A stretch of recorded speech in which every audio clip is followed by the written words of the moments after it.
Yo tout le monde, j'espère que vous allez bien. J'ai eu un petit faux départ là sur Twitch, c'est pas très grave. J'ai relancé parce qu'en fait j'avais pas changé le titre de l'émission ni la catégorie. Voilà, je trouvais ça pas pro.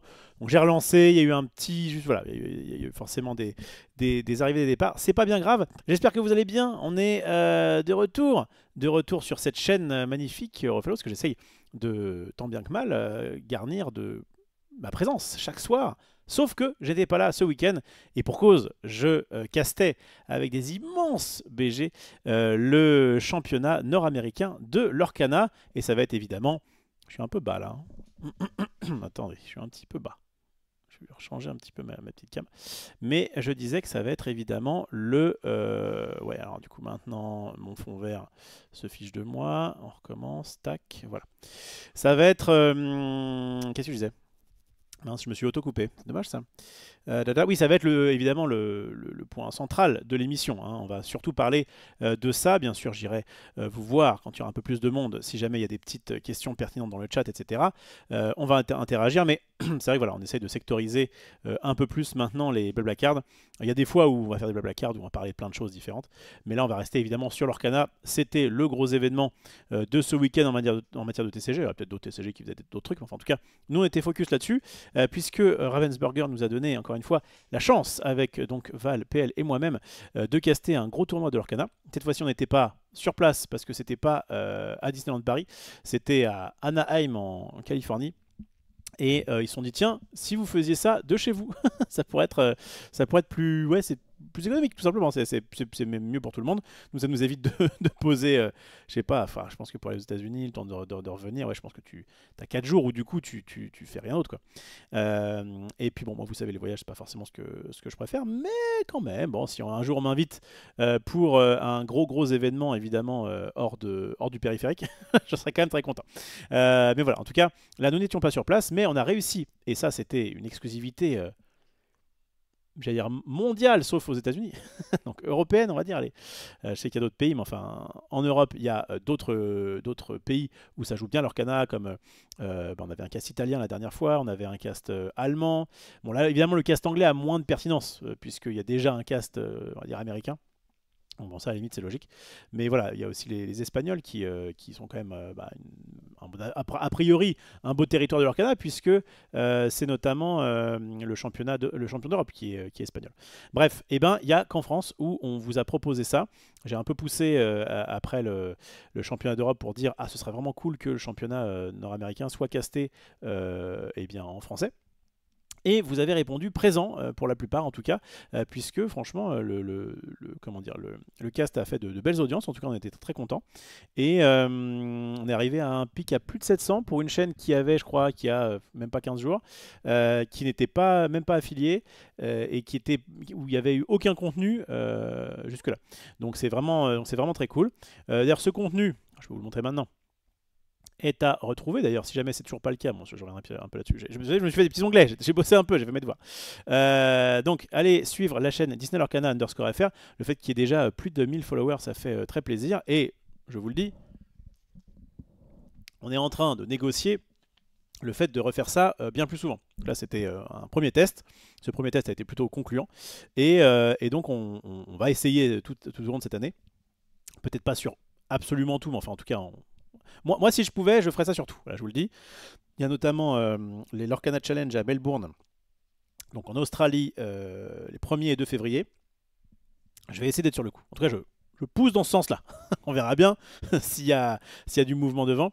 Mais le but, c'est effectivement de vous proposer pour chaque gros événement, on va dire officiel de l'Orcana, donc les Lorcana Challenge, les Continentaux, les Championnats du Monde, évidemment, sur cette chaîne ou sur une autre à la limite, hein, c'est pas forcément la chaîne qui compte, mais enfin c'est vrai que là, maintenant que la chaîne FR est créée, on va essayer évidemment de proposer un maximum de contenu français sur cette chaîne là, donc voilà, n'hésitez pas à la suivre si c'est pas déjà fait, et vous pouvez retrouver les replays. Alors les replays, comme c'est une chaîne qui est toute neuve, je crois qu'ils vont durer que 7 jours, donc dépêchez-vous si ça vous intéresse. C'est bien, on a fait. Ah oui, non, c'est vrai que c'est dans l'ordre inverse. Oui, donc ça, c'était le dimanche et ça, c'était le samedi. Oui, ça fait normal, c'est trié dans l'ordre inverse. Donc effectivement, le samedi, pardon, ça a duré pas loin de 9 heures, vous voyez. Et le dimanche, on a gratté un petit peu. On a fini que à 2h du mat. 2h, 2h30. Ouais, 2h30. Alors que Alors que ça me fait marrer parce que c'est vrai que sur les coups de 3-4 heures du matin, on n'était plus nous-mêmes. On n'était plus nous-mêmes, on a, on a vrillé un petit peu. Alors, on est resté très très Disney friendly. Mais c'est vrai qu'il y a notamment une petite comparaison de différentes listes de bleu rouge qui restera peut-être dans les annales. Je vous invite évidemment à regarder ça. Et si jamais eh bien, ces lives vont être amenés à disparaître, ces replays, sachez que notre ami community manager de l'Orcana, à savoir Roman, aka Petit Quick, eh bien, va normalement créer une chaîne YouTube pour pouvoir garder ces replays à vie, ad vitam aeternam, de toute façon à ce que vous puissiez voir, parce que ça c'est quand même des très belles games, il y a des choses à apprendre, etc. Et puis bah, voilà, peut-être juste, si vous voulez vous faire un petit kiff, vous pourrez vous mettre ça. Donc merci à ceux qui étaient là à ce moment-là, merci à ceux qui peut-être l'ont vu en replay ou vont le voir en replay sur Twitch, et si jamais vous nous voyez évidemment sur YouTube, encore une fois, big up à vous, on essaye voilà, faire que ce contenu soit le plus regardable possible. Et d'ailleurs, pour Melbourne, ça pourrait être très intéressant de le faire comme ça, parce que si jamais on ne fait pas de différé, on a une discussion. Moi, je suis plutôt contre. J'ai l'impression qu'il y aura des cagoulés qui vont nous suivre toute la nuit. Il y aura des gens qui vont se coucher tard peut-être pour voir le début, d'autres qui vont se lever tôt pour voir la fin. Mais donc, ouais, leur Canal Challenge Melbourne, je crois que c'est donc plus 10 heures. Ça veut dire que quand chez nous, et quand chez eux, donc c'est moins 10 heures par rapport à nous, bref, en gros, quand chez eux il sera 10 heures du matin et que les rondes devraient après commencer, chez nous il faut faire moins 10, donc il sera minuit. Donc vraiment c'est toute la nuit quoi. Moi ça me dérange pas, de toute façon je suis très très décalé, hein, vous le savez. Donc franchement si c'est pour tanker du minuit, alors ça sera peut-être du coup un petit peu avant, ça commence à 9 heures, ça sera peut-être du 23 heures. Le truc c'est qu'en fait comme c'est un Lorcana Challenge, il y a genre 9 rondes, je crois que c'est ça. Donc ce sera ouais peut-être du 23 heures, 9 heures du mat, quelque chose comme ça. Eh ben écoutez, on mangera des croissants pour tenir. Mais vous voyez, bref, donc en tout cas, j'essaye évidemment de pousser là-dessus. Si jamais vous le souhaitez et que ça vous a plu, n'hésitez pas à faire un retour notamment sur les réseaux de l'Orcana. Alors je vous rappelle, il y a Facebook, mais je ne vais pas forcément aller dessus. Bon, je vous parlerai un petit peu de ça tout à l'heure. Il y a donc Disney l'Orcana FR collé sur X, et Disney Lorcana _FR, bah, comme la chaîne Twitch sur Instagram. Voilà. Donc n'hésitez pas à faire vos retours, qu'ils soient positifs ou qu'il y ait des petits, comment dire, si vous avez vu des petits points d'amélioration, n'hésitez pas à le faire. On fera évidemment en fonction de nos moyens, surtout des moyens de Ravensburger, si c'est possible. Mais en tout cas, j'ai trouvé moi, voilà. Je vais lire après vos commentaires. Si vous avez regardé au moins un petit peu du live, n'hésitez pas à me dire, à faire vos retours aussi ici, comme ça je pourrais moi aussi peut-être les faire parvenir. Que les bons, je filtrerai. Il n'y a que des gens, ils disent que j'ai été exceptionnel. Bah, valait pas eu grand chose. Non, c'était vraiment très cool. On s'entend très bien avec les deux. Bon, on avait déjà fait des événements ensemble, hein. Bah, il y a eu notamment le Lorcana, le Continental Europe, mais avant ça on a fait pas loin d'une semaine de Master TCG, c'était vraiment très sympathique cet été, puis je les connaissais un petit peu d'avant, bref. En tout cas, nous, ça s'est très bien passé. Petit Quick qui, la dernière fois, avait fait un cast, mais qui avait perdu sa gorge, a dit bon, je veux garder ma gorge. Donc cette fois-ci, je suis juste en backup. Et en vrai, c'était très pratique, hein, parce qu'il nous a filé des assets, il nous a filé des informations, des decklists, etc. Donc ça, c'est vraiment très cool. Et ça s'est bien passé aussi au niveau de la relation entre, bah, notamment via Discord, c'est quand même bien pratique, entre les gars qui étaient sur place et nous-mêmes, parce qu'encore une fois, nous, on est les petits Frenchies qui n'ont pas grand-chose à faire là à la base. Enfin, en tout cas, c'était pas prévu. Et ah oui, au fait, on peut récupérer le flux et on va commenter dessus si on peut avoir des informations, si on peut être pris en compte un petit peu. Et en vrai, ça s'est très bien passé. Donc ça, c'était très cool. En tout cas, voilà, de moi, mon ressenti, ça s'est extrêmement bien passé. On était donc à 3 au cast, mais on se relayait. Ce qui était bien. Je crois que je préfère vraiment me relayer à 3 plutôt que me relayer à 4. Comme on avait fait justement le samedi de l'Europe, où bah t'attends plus ton tour quoi. Et moi évidemment, franchement, si je pouvais tout caster, avec des petites pauses de temps en temps, franchement, ça aurait été volontiers quoi. D'ailleurs, la toute dernière finale du coup, puisqu'on s'est relayé, et puis à la finale, on faisait une manche chacun. Et évidemment, évidemment, la manche donc celle où il y a eu 3-1, parce que c'est du BO5, et bien je n'y fus pas. C'est pas grave, j'étais là, j'étais en soutien, j'étais en backup. Je suis venu quand même à la fin pour débriefer un petit peu tout ça. Bref, en tout cas, moi de mon côté, c'était très cool. Si je pouvais faire ça toutes les semaines, en vrai, avec grand plaisir. Et voilà, ça fait partie en tout cas du business model que j'essaye de faire en tout cas cette année, et de dire que bah oui, il y a aussi des castes qui peuvent être faits. Alors là actuellement sur l'Orcana, parce que c'est le TCG le plus avancé des trois gros derniers, on va dire. Mais s'il devait y avoir ce genre de choses aussi sur Star Wars et sur Altered ou même sur d'autres, franchement avec grand plaisir. D'ailleurs j'ai un... Attendez, est-ce que je vais vous le mettre ce truc-là? Alors, je résume rapidement. J'ai un joueur pro de Pokémon qui a vu, je crois que c'était quand on a fait la tier list des TCG, et qui m'a contacté en disant ouais, si tu veux, moi je suis joueur pro. Enfin vraiment, c'est son métier quoi. Il a arrêté a priori tout ce qu'il fait pour pouvoir gagner des thunes en jouant à Pokémon, le jeu de cartes. Et moi, je suis toujours un peu enthousiaste de Pokémon. Enfin, c'est un jeu que j'aime bien, plus que Max en tout cas. Et il m'a dit ouais, si tu veux, on pourra, enfin voilà, je peux te filer des conseils, des choses comme ça. Et j'ai dit bah peut-être que la première chose qu'on fera, c'est un, comment dire, ce sera une interview sur cette chaîne où je le recevrai sûrement pour savoir un petit peu ce qu'il en est, ce qu'est Pokémon, parce que bah, c'est vrai qu'on y allait un petit peu avec Max. On avait quand même reçu dans son émission des gens qui s'y connaissaient un petit peu plus, mais voilà, on n'a jamais eu un pro, quelqu'un qui peut nous dire bah, techniquement Pokémon, est-ce que c'est que de la chance, j'imagine non. Pokémon, comment ça se passe au niveau du jeu organisé, au niveau des sous à gagner, parce que donc c'est pas Yu-Gi-Oh! A priori, il y a quand même un peu de sous à gagner. Enfin, j'imagine en tout cas que s'il a été pro, c'est qu'il y a un business model derrière. Bref, ça va être très intéressant. On fera ça, je ne sais pas quand, mais en tout cas, c'est clairement, ça fait partie des objectifs de cette chaîne de pouvoir, notamment parfois, faire des interviews avec des gens qui sont pertinents dans le monde du TCG. Je vais donc aller rapidement sur le blabla temporel et ensuite je continue mon petit débrief. Et puis bien sûr, alors on va parler un petit peu de comment ça s'est passé, mais on parlera évidemment des listes. On rentrera dans le dur. Vous savez que j'aime bien, j'aime bien analyser les listes.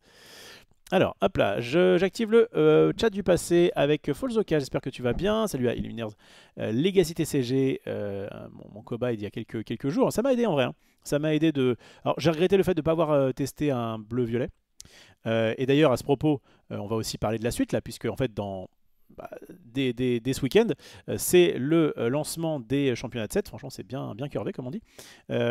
Et donc, vous pourrez très bien vous inspirer des decks qui ont fait de belles perfs au championnat nord-américain pour pouvoir les jouer en boutique. Et en plus, j'ai vu, je vous le mets maintenant. Autant du temps de Bucky justement, quand moi je jouais le deck Bucky avec plein d'alters, genre il y avait 4 Robins, 4 Beasts, 4 Ursula parfois, etc. Les decks de l'Orcana étaient assez, pouvaient être assez chers. Je crois que ça, à mon avis le max ça a monté quand même à 800 balles, hein, ce qui est quand même assez énorme. Et effectivement il y avait un gars qui a mis ça sur Twitter, et quand vous voyez, alors attention, ça reste une somme, hein, je vous cache pas, mais quand on voit que le deck qui a fait premier coûte 150 $. Bon, c'est une estimation, hein, mais voilà. Il y a quand même un peu plus, plus du double même pour le Rubis Saphir. Mais on est quand même à moins de 400 balles. 200 et quelques, 135 € pour un deck en plus que j'aime beaucoup, qui est vert violet. Et en vrai, il n'y a rien qui dépasse 400 dans le top 16. Ce qui, le plus gros c'est celui-là. Dwarf Mine, ah oui, c'est aussi cher que ça. Ok. Je pensais pas. Ouais, aussi. Je pensais pas, mais les réponses doivent coûter cher. En fait, il suffit qu'il y ait un ou deux carrés de cartes légendaires jouées. Ça commence à être un petit peu compliqué. Mais pour vous donner un ordre d'idée, sur Magic, moi je me souviens qu'en standard, on était sur entre 200 et 500 balles le deck. Et très vite, évidemment, si tu vas dans le moderne, encore pire dans le Legacy, je parle même pas du Vintage, tu peux arriver dans plusieurs milliers d'euros. Alors évidemment, ça paraît aberrant, mais ce sont des cartes que tu peux revendre. Ça aussi qui est bien. C'est pas un prix online, quoi. C'est des cartes que tu peux revendre. Donc au pire, voilà. Mais donc c'est vrai que c'est encourageant parce que ça fait partie pour moi de l'accessibilité pour le jeu. D'ailleurs, ça faisait partie des gros avantages de Pokémon, de ce que j'ai entendu. C'est que les decks coûtent moins de 100 balles, entre 50 et 100 balles, d'après ce que j'ai compris. En tout cas, il y a un an. Notamment parce que les cartes jouées sont pas forcément les cartes qui sont collectionnées. Et du coup, les collectionneurs achètent plein de boosters et revendent leurs cartes qui sont pas collectionnables, on va dire, ou en tout cas qui sont moins intéressantes. Et inversement pour les joueurs. Et du coup, ça fait que le jeu est pas gratuit, mais enfin en tout cas... il faut que je réponde à Genius. Attendez. Salut vieux, je suis en live là, mais ouais, j'ai vu ça. Écoute, j'essaie de m'en occuper dans la semaine, mais j'ai eu pas mal de choses à faire ce week-end. T'étais le meilleur vieux. il me manque. Bref, donc, salut à Link Pretender. Hello, c'est... Attends, je vais aller sur le chat. Hop là. Du passé. Hello, c'était toi le plus agréable à écouter. Bravo, chef. Alors, c'est particulier. C'est-à-dire qu'à la fois, ça fait très plaisir. À la fois, ça me va droit au cœur. Merci beaucoup. Et à la fois, voilà, c'est forcément à titre de comparaison. Moi, j'aime beaucoup les PL. Donc, mais bon, merci. Allez, je prends le compliment. Mais juste, voilà. Faut pas... Allez, je le prends quand même. Je le prends quand même. Salut à Ronflax. Pyrox. Hello, bravo pour les coms du Lorcana NA. Hyper intéressant. Nickel. Disneyland, pas à Paris. Oui, tout à fait. C'était pas à Paris, évidemment. Le championnat nord-américain. J'ai dit Disneyland Paris? Ouais, je sais pas. Excusez-moi. Si c'est le cas, évidemment. C'était une bêtise. Salut Axou. Depuis que je suis rough, je passe mon temps à regarder des prix de display de Lorcana. Dois-je consulter? Alors attention, il faut consulter parce que c'est plutôt... Attendez.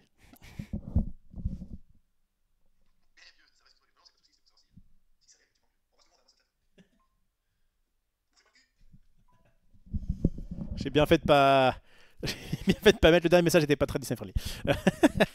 Bref, donc qu'est-ce qu'on disait? Tu passes ton temps à regarder le prix Display Arcana. Non, non, c'est pas forcément une maladie qui est très grave. Enfin, c'est plutôt ton banquier quoi, qu'il faudra voir ça.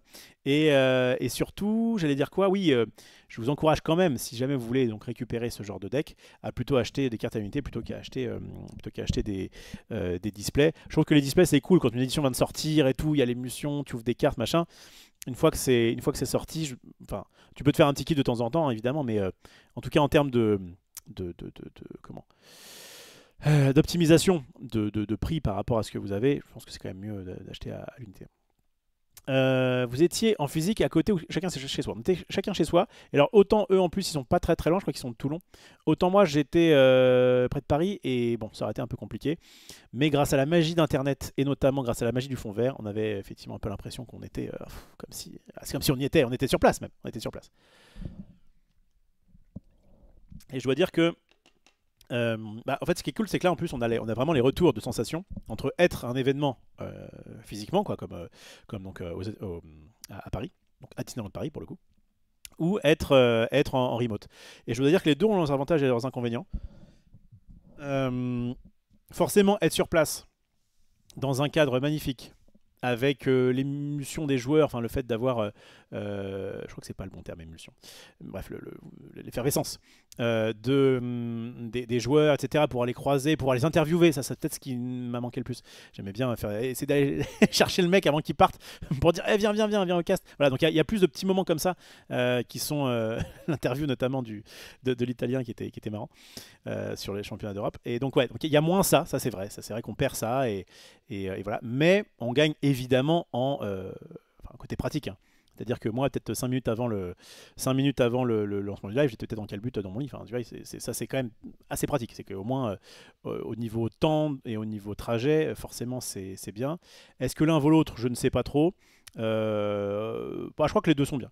Sur les gros événements, voilà, si c'est un championnat du monde, on espère évidemment être là-bas en physique. On ne sait pas trop si ce sera le cas.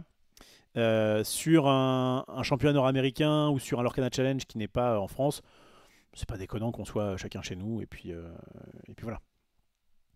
Non, faut acheter Rejoindre Côté Obscur. Aucun reveal du 7-7 pendant le tournoi. Alors non, le seul truc qui a été reveal, c'est ça. Enfin, il y a deux choses. Il y a eu, hop là, il y a eu cet artwork intéressant de Lady, qui peut-être en dit plus sur cette édition, quels sont les new tricks qu'on va pouvoir apprendre, et enfin la date exacte. Et ça c'est intéressant parce que le 7, attends je vais zoomer un peu, hop j'avais des zooms, voilà. Le 7 mars, on avait mars comme date, mais on n'avait pas exactement quand c'était, et en plus comme généralement quand ils disent une date comme ça, c'est la date officielle. Est-ce que du coup ça allait être début mars, ce qui n'aurait pas été d'ailleurs ce qui aurait été plutôt logique parce que la dernière édition est sortie, la sortie officielle je crois que c'est le 27 novembre. Normalement c'est une sortie tous les 3 mois et donc ça a fait tout décembre, tout janvier, tout février, donc ça n'aurait pas été illogique de sortir ça vers fin février quoi. Le truc c'est que il y a notamment peut-être d'autres trucs, mais enfin, en tout cas, ça pour nous, ça nous importe en tant que notamment français.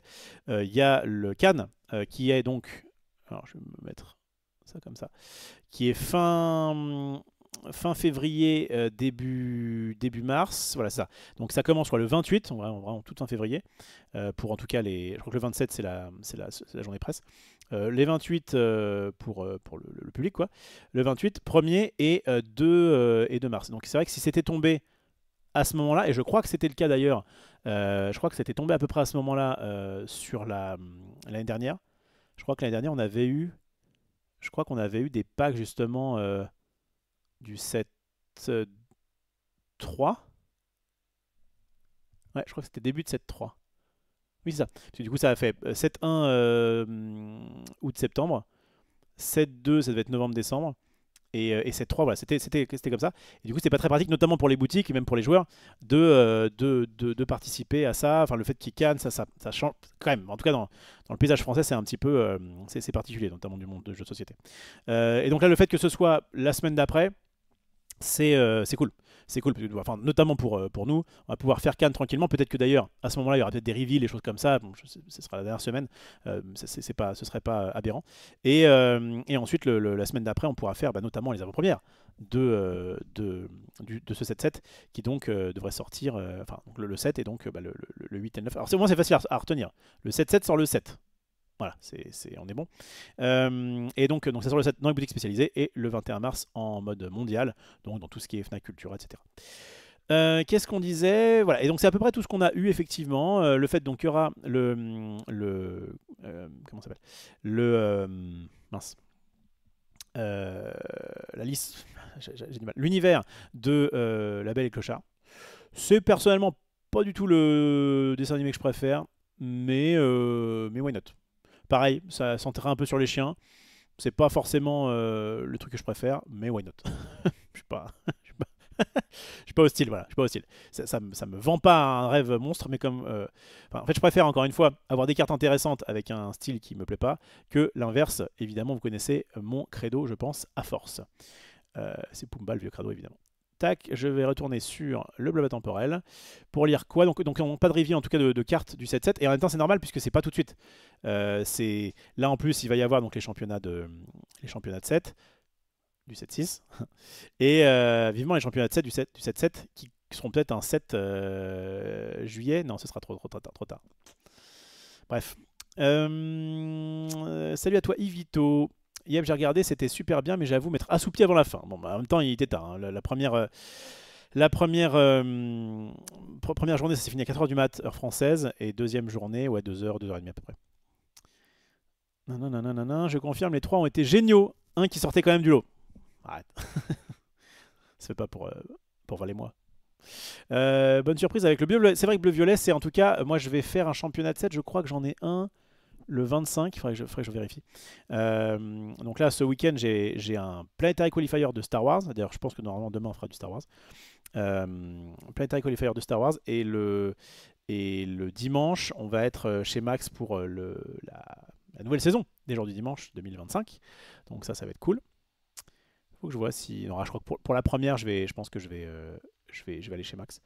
Et en fait, le plan, c'est de dire que normalement, il y a du jeu de société l'après-midi. Donc voilà, maintenant je vous répète sur la chaîne Jour du Dimanche, c'est 15h LJD Show spécial jeu de société, puis un jeu de société.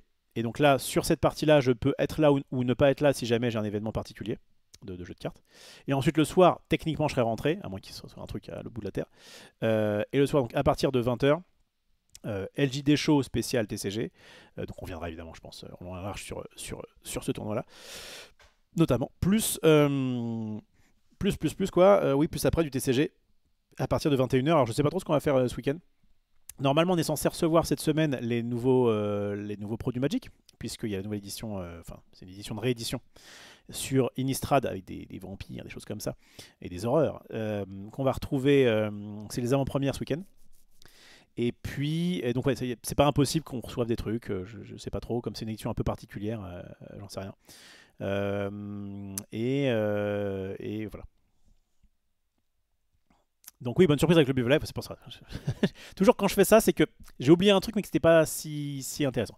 c'est quand même extrêmement intéressant, de vous dire qu'il y a des fortes chances que le prochain deck que je jouerai, notamment pour le tester, c'est ce bleu-violet qui nous a bien épaté, notamment au jour 1. Au jour 2, il s'est fait un peu... il y en a eu 2 qui étaient qualifiés, on va revenir après évidemment sur le metagame. Il y a eu deux violets-bleus qui s'étaient qualifiés, alors qu'il n'y en avait aucun. Il n'y avait aucun violet-bleu dans tout le metagame breakdown, donc le field, tout le deck joué, quoi, du championnat d'Europe un mois avant. Donc ça, c'est quand même pas mal. Et clairement, oui, ça donne envie de tester. J'ai regardé pas mal le premier jour, j'ai voulu attendre la fin de la round 6 pour l'annonce sur les prochains sets, et bien je me suis endormi avant et je me suis réveillé pendant la round 7. Bon, encore une fois, t'as pas raté énormément de choses. Voilà, reveal de la date, il y aura belle clochard dedans. Salut à toi, Wolf, j'espère que tu vas bien. Lalou, salut à tous également. Quand tu veux pour tester le bleu-violet, j'ai ajouté quelques listes. Cette fois, la victoire sera mienne. Ah oui, c'est vrai qu'on peut aussi tester sur Tabletop avec Illumineers Legacy, c'est pas faux. Tu drops une enchantée et tu builds un deck en la revendant. Ouais, par exemple, ça peut être une bonne idée. En tout cas, si vous avez de la chance dans l'ouverture des boîtes. Si vous êtes sûr d'ouvrir une enchantée par boîte, ouais, ça vaut peut-être le coup. Mais bon, il y a à peu près une chance sur 4 normalement. Merci beaucoup à Zotinho pour le sub. On est sur 11 mois, on est presque à la fin de on est presque à l'année de sub ensemble. Et c'est en plus un niveau 2. Ça compte, ça compte pour un an. Ça compte pour un an. Merci beaucoup, gros BG. Salut Rof et salut la Rof Elite. Et en plus, il est poli et ça, c'est beau. Yu-Gi-Oh! C'est 300-800 la méta. Ah oui, moi j'avais plutôt compris que les decks étaient plutôt autour de 1000 balles. Hein. Alors c'est vrai qu'ils rééditent des cartes qui sont jouées, donc il y a beaucoup de rééditions de cartes, donc ça permet que les cartes baissent en valeur. Mais quand j'avais vu notamment le dernier gros tournoi, la Yu-Gi-Oh! Où justement c'était un peu marré, il y a des gens qui n'avaient pas trop aimé ça, dans la LGD Show, parce qu'ils gagnaient une Switch OLED, ou je sais plus ce qu'il y avait dans non pas une Switch, un Steam Deck.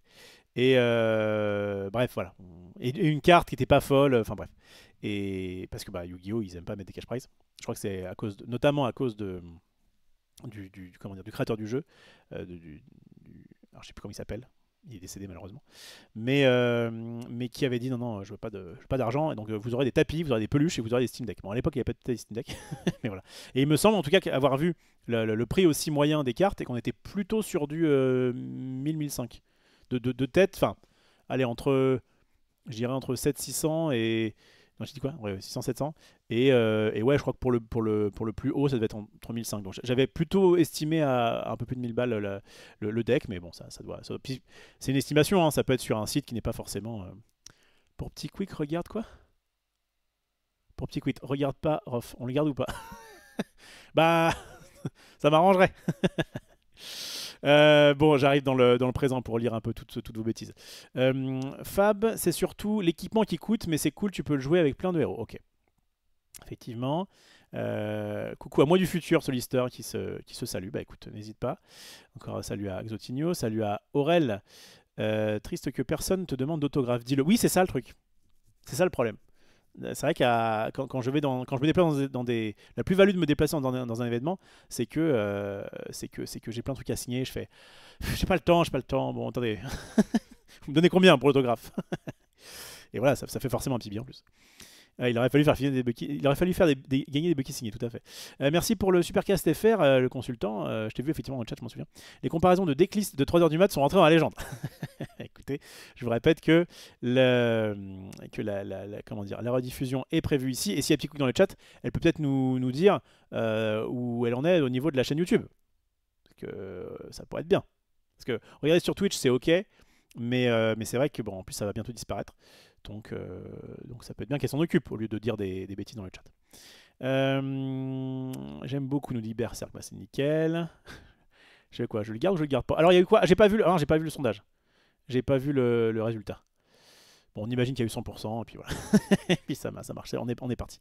J'aime beaucoup la liste de violet rouge avec full pioche, et c'est vrai que les génies, ça se prend beaucoup de choses quand même. Ouais, mais moi, à chaque fois, quand on me dit, oui, génie, ça se prend brawl, ou Sissou, ça fait du card advantage quand même. Ça a déjà fait du card advantage. Moi, si je fais génie et que le mec me brawl, j'ai gagné une carte dans l'histoire. Et en plus, lui, à 3, il s'est un peu décurvé quand même. Donc Et puis bon, sur les autres en tout cas match-up, je trouve ça trop bien d'avoir des génies. Donc je pense que génie reste quand même au-dessus de lapin. Je pense que je vous conseillerais notamment. Alors après, dans violet rouge c'est un peu particulier parce que le deck est un peu plus contrôle, donc je peux comprendre un peu mieux. Mais clairement dans une liste violet vert, allez pas vous dire ah finalement les lapins c'était bien. Enfin mettez-en. Moi j'aime bien faire un 4-3. Je respecte quand même lapin. Mais 4 génies, généralement au T4 tu préfères largement résoudre un génie plutôt qu'un lapin. Ça dépend des decks violets quoi. En vrai, c'est ça qui est bien, c'est le meilleur des mondes. C'est quand les deux cartes, qui sont très fortes, sont plus ou moins intéressantes dans certains archétypes. Si tu le gardes pas, il va falloir que tu fasses une vidéo pour dire pourquoi tu t'en sépares, tout ça, ça va faire plus embêtement, c'est vrai. C'est vrai. Tout le monde se rage, garde-le, exactement. Gilles, il aurait préféré que je bosse pour lui ce week-end plutôt que d'être à l'Orcana. Qu'on se colle, mon Gilou. J'ai avancé, mais pas autant que je voudrais, mais je suis bientôt sur la fin. Des définitions de ce jeu et il faut qu'on voit pour cette semaine, mais bon c'est un peu compliqué, on se redit ça en off. Ça c'est bon, voter les gens, ça c'est fait. Il y avait marqué, il y avait combien sur le sondage, j'ai pas vu.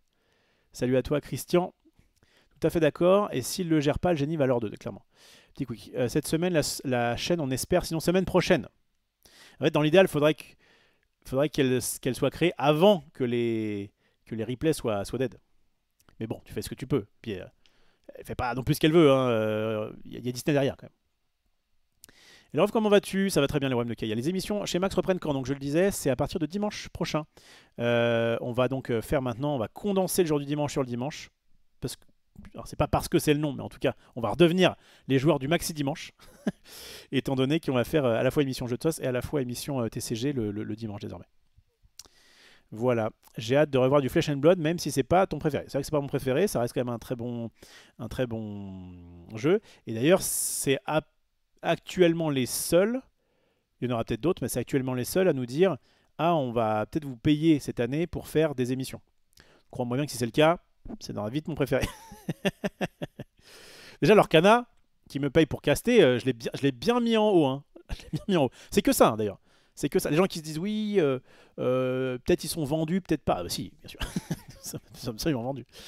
Non, mais c'est ce que je disais. Moi, je faisais du Yu-Gi-Oh! Encore il y a un an, là. Bon, c'était pas mes meilleurs lives, mais je serais content si le jour où Konami me dit. En espérant qu'ils n'ont pas trop vu quand je crachais sur le jeu. Après, je crache pas méchamment, je dis juste qu'il y a plein de défauts. Et que vous devriez jouer à autre chose. N'importe quoi. Hop, on arrête. Toutes les jeux TCG sont exceptionnels. Yu-Gi-Oh! En plus, j'ai apprécié premier degré y jouer, notamment sur les championnats de France il y a 2 ans. Donc arrêtez de me faire dire des trucs que je ne pense pas. 90-10 le sondage, vous êtes des boss. Les replays, je les stocke au chaud. Tout va bien. Elle couve. Le 10 c'est petit quick, ouais, j'en suis sûr. J'ai vu qu'il faisait des tests avec Baptiste cet après Max avec le stream partagé. Ah oui, eh ben nickel. Bah nous on l'a fait. Oui, c'est vrai qu'il est rentré du ski aujourd'hui. Oui, c'est ça, il m'avait dit le 13. Et effectivement, le stream partagé, on va peut-être l'utiliser pour quelque chose cette année. En tout cas, ça me semble pas déconnant qu'il ait testé. Moi, j'avais testé en libre antenne avec Sabri, que je n'ai pas mis sur YouTube parce que c'était un peu border. Ça allait, mais dans le doute. Et qu'est-ce que je disais? Et franchement, ça marche bien. Ça marche plutôt bien. J'ai fait mon premier Armory Fab vendredi passé, tellement bien comme jeu après avoir joué plus de 20 ans à Magic, c'est vraiment top. Ouais, franchement, il y a beaucoup de conversions Magic Flesh and Blood. À partir du moment où t'es... Moi, je sais que ça m'a fait bizarre que ce soit... Vraiment, ça ressemble pas du tout à Magic, mais ça respecte le beau jeu, quoi. C'est clair qu'on est sur de la réflexion, on est sur des maths, on est sur... et en plus, c'est quelque chose de ludique. Et en plus d'assez différent, parce que chaque deck, évidemment, va avoir ses spécificités. Flesh and Blood est un TCG réussi. De là à être le meilleur, de là à être le plus accessible, je ne pense pas. Mais non, mais bien sûr, ça reste très bien. Bien. J'en étais où? Je vais revenir un petit peu sur moi-même. On n'a jamais mieux servi. J'étais en train de vous dire, voilà, j'avais préouvert quelques petites images. Regardez-moi cette bande de beaux gosses. On était deux, on était bien. On castait franchement de main de maître. Et non, en fait, c'était une blague. Il y avait PL qui m'a un peu disrespect sur la fin. il a joué avec mon image pour que je... Bref, bon, si vous êtes à la toute fin du live du jour 2, il s'est un petit peu amusé justement avec le fait que je sois en fond vert et que je sois déplaçable à volonté. Bref, donc non, c'était très cool. Et même pour eux, on avait eu un petit débrief en interne après le live du J2. Et franchement, on serait très très content de pouvoir remettre ça le plus possible. Donc voilà, allez voir ça. C'est toujours, pour le moment en tout cas, sur la chaîne Disney Lorcana _FR. Et on vous communiquera dès que possible l'adresse de la chaîne YouTube. Qu'est-ce qu'il y a d'autre? Ça, c'était le jour 2. On était encore plus beau. Bon, je sais pas, je crois que je préfère ma chemise noire. J'ai mis une chemise bleue. Bon. C'est vraiment... vraiment très intéressant. Qu'est-ce que j'avais? Ça, j'en ai parlé. Donc, je répète, le prochain set sort le 7 mars dans les boutiques et le 21 mars en version monde. Et il y aura notamment Lady de La Belle et Clochard. On attend de voir ce que ça va donner comme petite nouveauté. Ça, c'était quoi? Ça, c'était le truc qui disait que les decks Arcana sont pas très chers et c'est cool. Voilà. Et ça, donc, c'est alors, ça, c'est le top 8, mais sans le classement. Ça, c'est en gros le top 8 à l'issue de la première journée. Et donc, c'était un violet-vert. Cocorico, mais non, c'est pas du tout français. Mais c'est un violet-vert qui était premier, mais il était seul. Ah oui, d'ailleurs, attendez. Avant ça, je peux vous montrer, parce qu'en plus, il y a Petit Quick qui va être contente. Je vais réutiliser ces assets. Alors, attendez, lequel je veux mettre? Ouais, alors, celui-là, en plus, c'est un truc que je lui ai demandé et tout. Premier asset, intéressant. C'est la comparaison des jours 1 des continentaux. Bon, c'est pas mis de la même façon, mais c'est pas grave. C'est juste pour avoir une sorte d'ordre d'idée. Où en fait on voit que violet, pas n'importe quoi, j'ai du mal avec les couleurs, que rouge, bleu étaient à peu près aussi bien représentés, même un peu plus, je crois, un peu plus sur le jour 1 du NA. Où donc il y avait plus d'un tiers, je crois, ouais, plus d'un tiers de rouge-bleu. Et ensuite, par contre, ouais, grosse disparité, puisque... Alors, en vrai, quand on le voit comme ça, on se dit qu'il y avait quand même pas mal de Silsong déjà à l'époque. Mais c'est vrai que c'était top 4, en fait. Les deux autres gros decks représentés, c'était Violet-Vert, qui a perdu énormément, comme vous le voyez ici. Et en vrai, quand je vois la finale, et que je pense que les Violets-Verts auraient largement pu avoir l'ascendant, je pense que c'est dommage. Peut-être qu'ils aiment pas trop jouer violet-vert, moi je trouve ça dommage, mais bref. Vert-gris, pareil, mais ça pour le coup, j'aime pas le deck, a été sous-représenté, mais heureusement que Zan Sayed, qui est notamment un des pères fondateurs du deck, après moi. J'ai commencé avec Bucky Prince, il a repris le flambeau après. C'est comme ça que ça s'est passé. Et ben réussi à faire top 4, donc c'était déjà énorme. Et donc ouais, très beau taux de conversion pour gris. Bah, encore une fois, très bon taux de conversion. Oui et non, dans le sens où s'il y en a un qui se met, ça peut être aussi une anomalie. Et peut-être que le joueur est juste très très bon. Et voilà. Dans ce qui était intéressant, c'était de voir que les Silsong, il y en avait plus. Et surtout, il y en avait une version différente, la version mine, qu'on va évidemment étudier un peu plus tard. Du violet-rouge, alors... Là, il y en avait très peu. Alors, pour le coup, on peut dire que c'était un excellent taux de conversion, puisqu'il y en avait 3 dans le top 4 au championnat d'Europe. C'était la grosse surprise qu'il y a eu. Là, il y en avait plus. Il n'y en avait qu'un seul dans le top 16. Guess what? Je vous spoil évidemment. Maintenant que c'est passé, c'est lui qui a gagné. Donc, bah, c'est vraiment... je répète mon petit adage qui est emprunté à la base du football, mais qui est de dire que l'Orcana est un jeu qui se joue avec 60 cartes. Et à la fin, c'est Violet-Rouge qui gagne. Ça fait 2 fois. Hein. Enfin, ça fait deux fois pour les championnats continentaux, mais il y a eu beaucoup de l'Orcana. Enfin, alors beaucoup de l'Orcana Challenge, je sais pas trop. J'avoue que j'ai pas trop en tête. Frank Karsten, c'était un Amber Steel à Lille qui a gagné. Itsu, je me rappelle plus. Bon, je vais pas tout refaire, mais bon, j'imagine que ça a au moins gagné des Lorcana Challenge. Ce serait pas en tout cas aberrant. Qu'est-ce qu'on a d'autre? On a donc le gris-violet qui était plutôt bien parce qu'il y en avait assez peu à l'EU, mais il y en a eu 2 dans le top 8. Et c'est à peu près, je crois, que ce qui s'est passé, c'est même exactement ce qui s'est passé dans le championnat nord-américain, sauf qu'il y en avait plus. Bah notamment parce que ça vient pas trop mal chercher violet-vert. Et en fait, ça se défend bien contre pas mal de choses, donc c'est normal que ce soit que ça marche pas trop mal. La surprise pour moi de ce Continental, c'est donc enfin l'arrivée, j'allais dire le retour, mais C'est un deck, on entend depuis le 7-3, mais on voit pas beaucoup. C'est vraiment l'enfant qui crie au loup, quoi. Attention, bleu-violet, c'est le meilleur deck du méta. Et puis bah là, bah non, il n'y a rien, il n'y a rien, il n'y a rien. Et le jour où on se dit non, mais il n'y a rien, et bah finalement, non, il y en a deux qui arrivent. Alors ils sont arrivés, enfin, deux dans le top 16. Donc il y a pas mal, ils sont pas mal sur la ligne de départ et deux dans le top 16, qui est quand même plutôt pas mal. Mais par contre, malheureusement, ils se sont fait rect. Comment dire, aucun n'est arrivé dans le top 8. Donc ça j'en ai parlé. Alors ouais, déception hein, sur le. C'est marrant, hein, le bleu-gris a fait pareil, assez peu au départ et très peu à l'arrivée, puisqu'il n'avait pas dans le top 16 cette fois-ci. Et dans le top 16 la dernière fois, je sais plus trop. Mais bon, en tout cas, c'est pas le meilleur deck. Et pour cause, c'est censé être un mauvais match-up contre ce deck-là, qui est le meilleur deck du format, donc enfin le deck le plus représenté. Donc c'est compliqué. Ça j'en ai parlé, et bon, il y a eu quelques petits trucs un petit peu rigolos à base d'ambre, mais ça n'a pas fait grand-chose. Et pareil pour ici le gris rouge qui n'a pas fait grand-chose. Voilà. Donc vous avez la Metal Arcana qui est quand même relativement équilibrée. Franchement, notamment ce camembert-là, il est... Bon, non, tous. Non, franchement... c'est propre. Il y a un deck qui domine forcément, mais qui en plus n'arrive même pas au bout. Donc en vrai c'est cool. D'ailleurs quand on voit le top 16 ou le top 8, franchement c'est relativement équilibré. Pour un jeu avec 6 extensions, franchement c'est plutôt bueno. On a connu pire. Je reviens vite fait sur le bleu temporel et après je remettrai un autre camembert. Les camemberts de Petit Quick. Alors, qu'est-ce que ça dit comme bêtise? Les stocks au chaud, les replays. Vous parlez entre vous. Il était obligé de le préciser ça, hein, que j'ai raté le premier graphique. J'ai pensé très fort à toi. Je dis mais tu veux pas commencer tu veux pas commencer à quand j'avais vu ça, tu veux pas commencer le meilleur deck à midi, tu vois, c'est plus logique. Il m'avait dit oui, bon, d'accord, c'est bon, peut-être la prochaine fois. Et bien, comme du coup maintenant il y a deux combats. Ah, tu vois bien. Pardon, je te mets devant le fait accompli parce que t'étais peut-être pas sûr.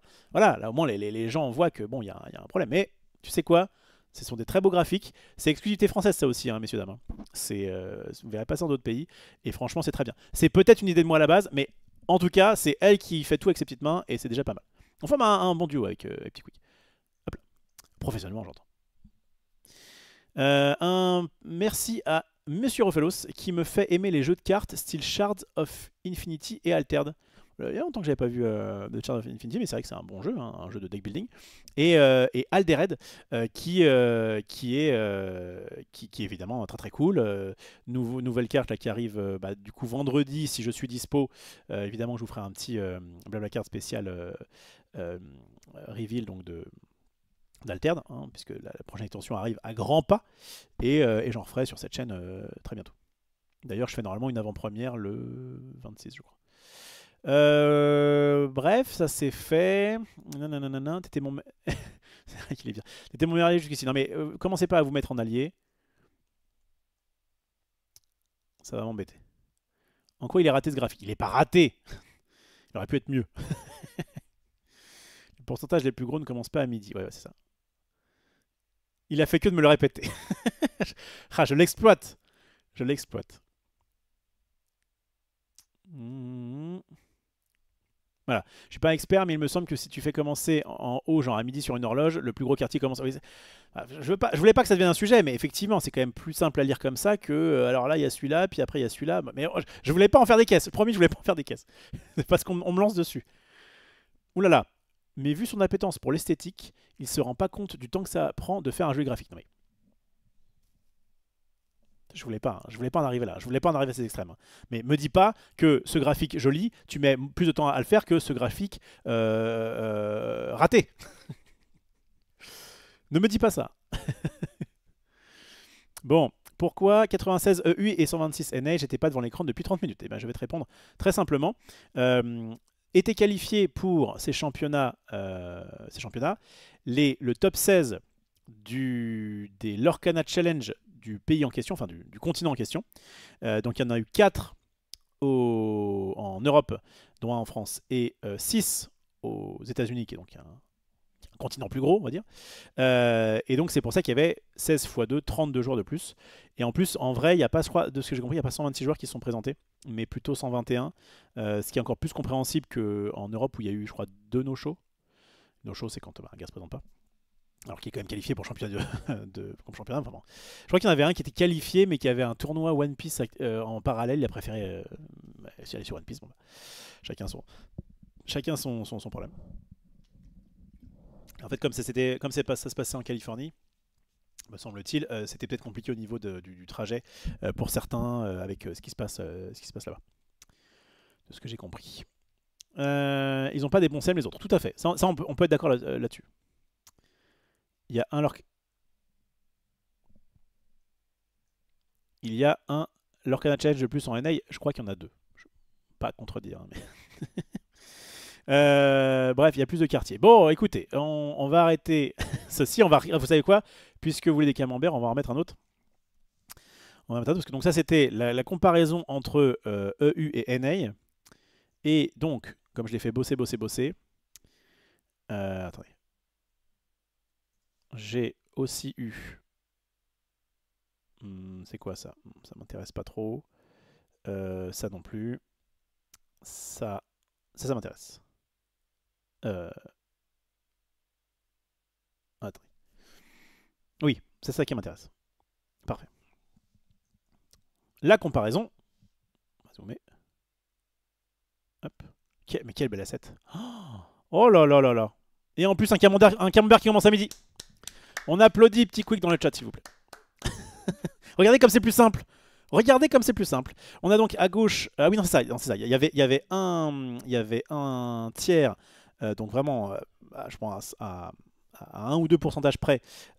C'était le même tiers du jour 1 sur les deux Continental pour le bleu-rouge. Par contre, alors ça se voit un petit peu, mais effectivement, il y a une conversion. J'aime beaucoup, moi, le principe de conversion.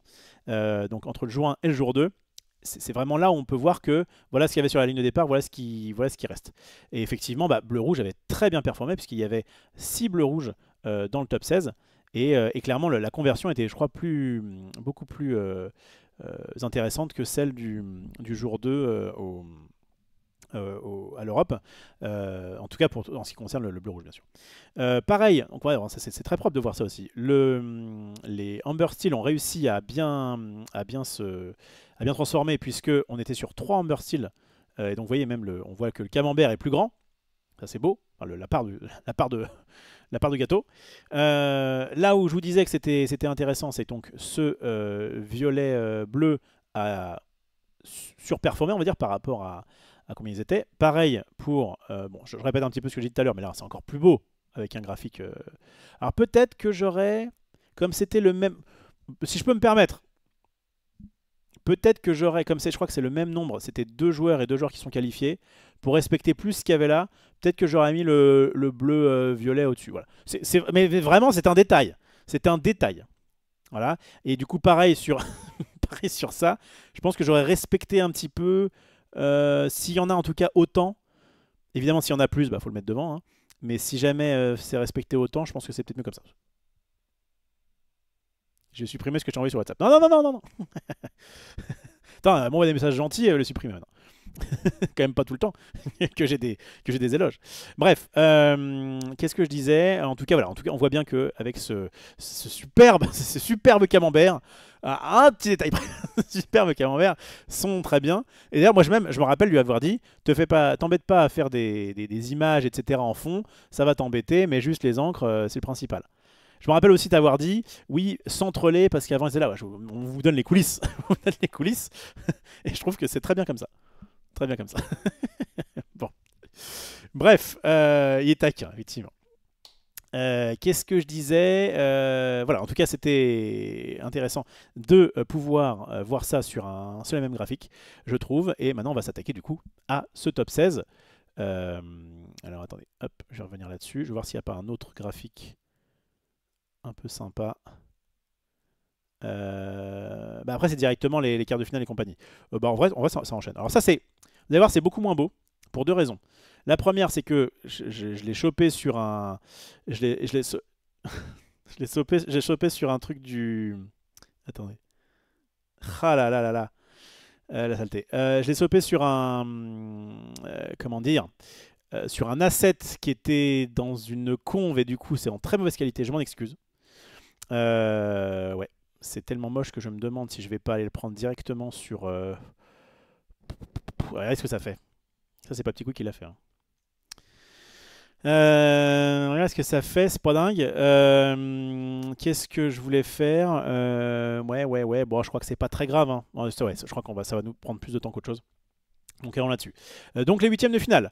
Violet-vert contre bleu-rouge. On est sur un donc violet-vert qui se passe. Donc ça se passe bien pour lui et c'est normal. En plus c'était le premier tournoi, donc c'est lui qui avait le toss. Donc bon match-up, il a le toss, etc.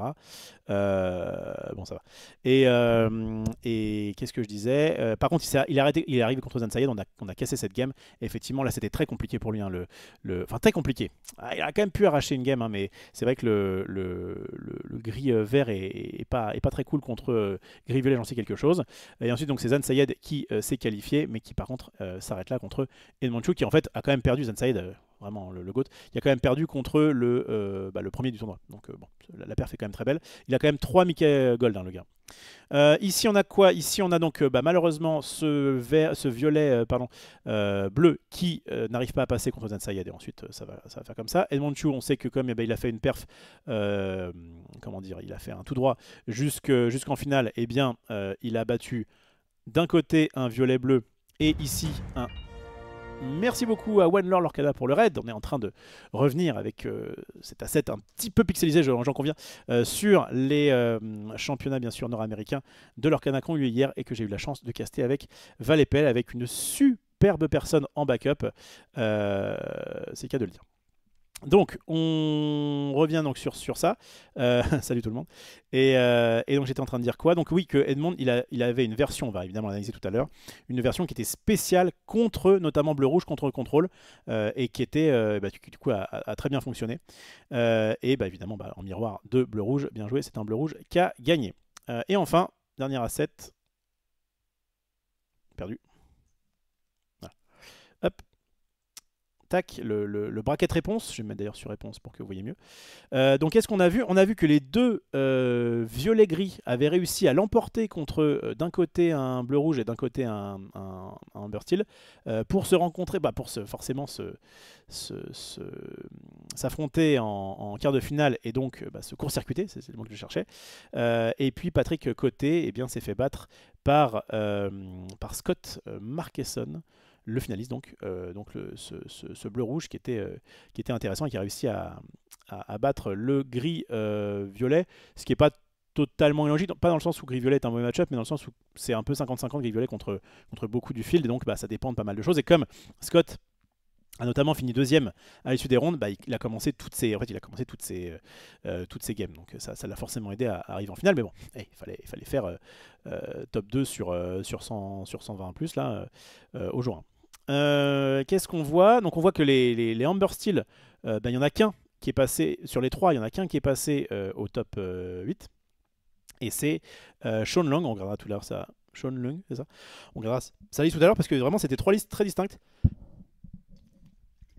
Et ça qui est cool, c'est que là, en fait, avec les graphiques, on voyait uniquement des archétypes. Mais en fait, notamment sur Amber Steel, c'est des choses qui sont assez différentes. Il y en avait un qui était à l'ancienne, et même encore plus qu'à l'ancienne, puisqu'on était sur un style song assez classique avec des surrêves bleus, avec je crois une bonne quinzaine de chansons, je crois que c'est 17 de tête, mais avec aussi des cartes qui venaient du passé, comme Gaston, comme la Reine. Mais c'est intéressant justement de voir que ce genre de deck est quand même arrivé au top 16. Qu'est-ce qu'il y a d'autre? Oui, il y a le fait qu'il y en avait un qui était à l'inverse dans la nouvelle version donc, de Amber Steel, c'est-à-dire la version agressive avec des mines, on en reparlera. Et enfin, je crois que c'est Sean Long qui a fait une sorte de version un peu hybride. Non, je crois que Sean Long, justement, celui qui s'est qualifié, c'est celui qui a la version old school, mais qui du coup est censé pas être bonne contre bleu-rouge. Et donc il a réussi quand même à passer le premier bleu-rouge, mais le deuxième il s'est arrêté. Il me semble que c'est ça, il faudra vérifier. Et voilà, donc ça a donné quoi? Ça a donné que donc bleu-rouge a battu de façon relativement logique ce Silsong, et donc il est arrivé en finale. Et donc finale, on la voit pas ici, mais finale bleu-rouge contre violet-rouge, et c'est violet-rouge qui l'emporte 3-1, avec vraiment... on sentait que c'était mérité, quoi. Il y a eu des retournements, il y a eu des belles games, etc. Mais c'était compliqué pour Scott. Franchement, il a plutôt fait subir il a plutôt subi cette finale qu'autre chose. Rapidement sur le chat. Nanana. Tu as des visuels de bonne qualité sur le Discord de Essay. Bah, j'avais récupéré ça sur le Discord, mais visiblement c'était pas très très bon. C'est pas grave. Les gens sont habitués à ce que ici ce soit pas non plus le temple de l'esthétisme. Voilà, si je peux me permettre. Hop là, maintenant que c'est dit, on va donc aller sur les decks directement. Ça nous intéresse. Je vais vous faire mes comparaisons de decks de bleu-rouge. Hop là, pour la petite histoire, en fait, voilà, il était, je crois, 3h du matin. Non, mais même plus, parce que justement, c'était la dernière, je crois que c'était la dernière game. En fait, on venait de finir la ronde 7 et nous remettre une game. On dit, bon, très bien, mais il était tard.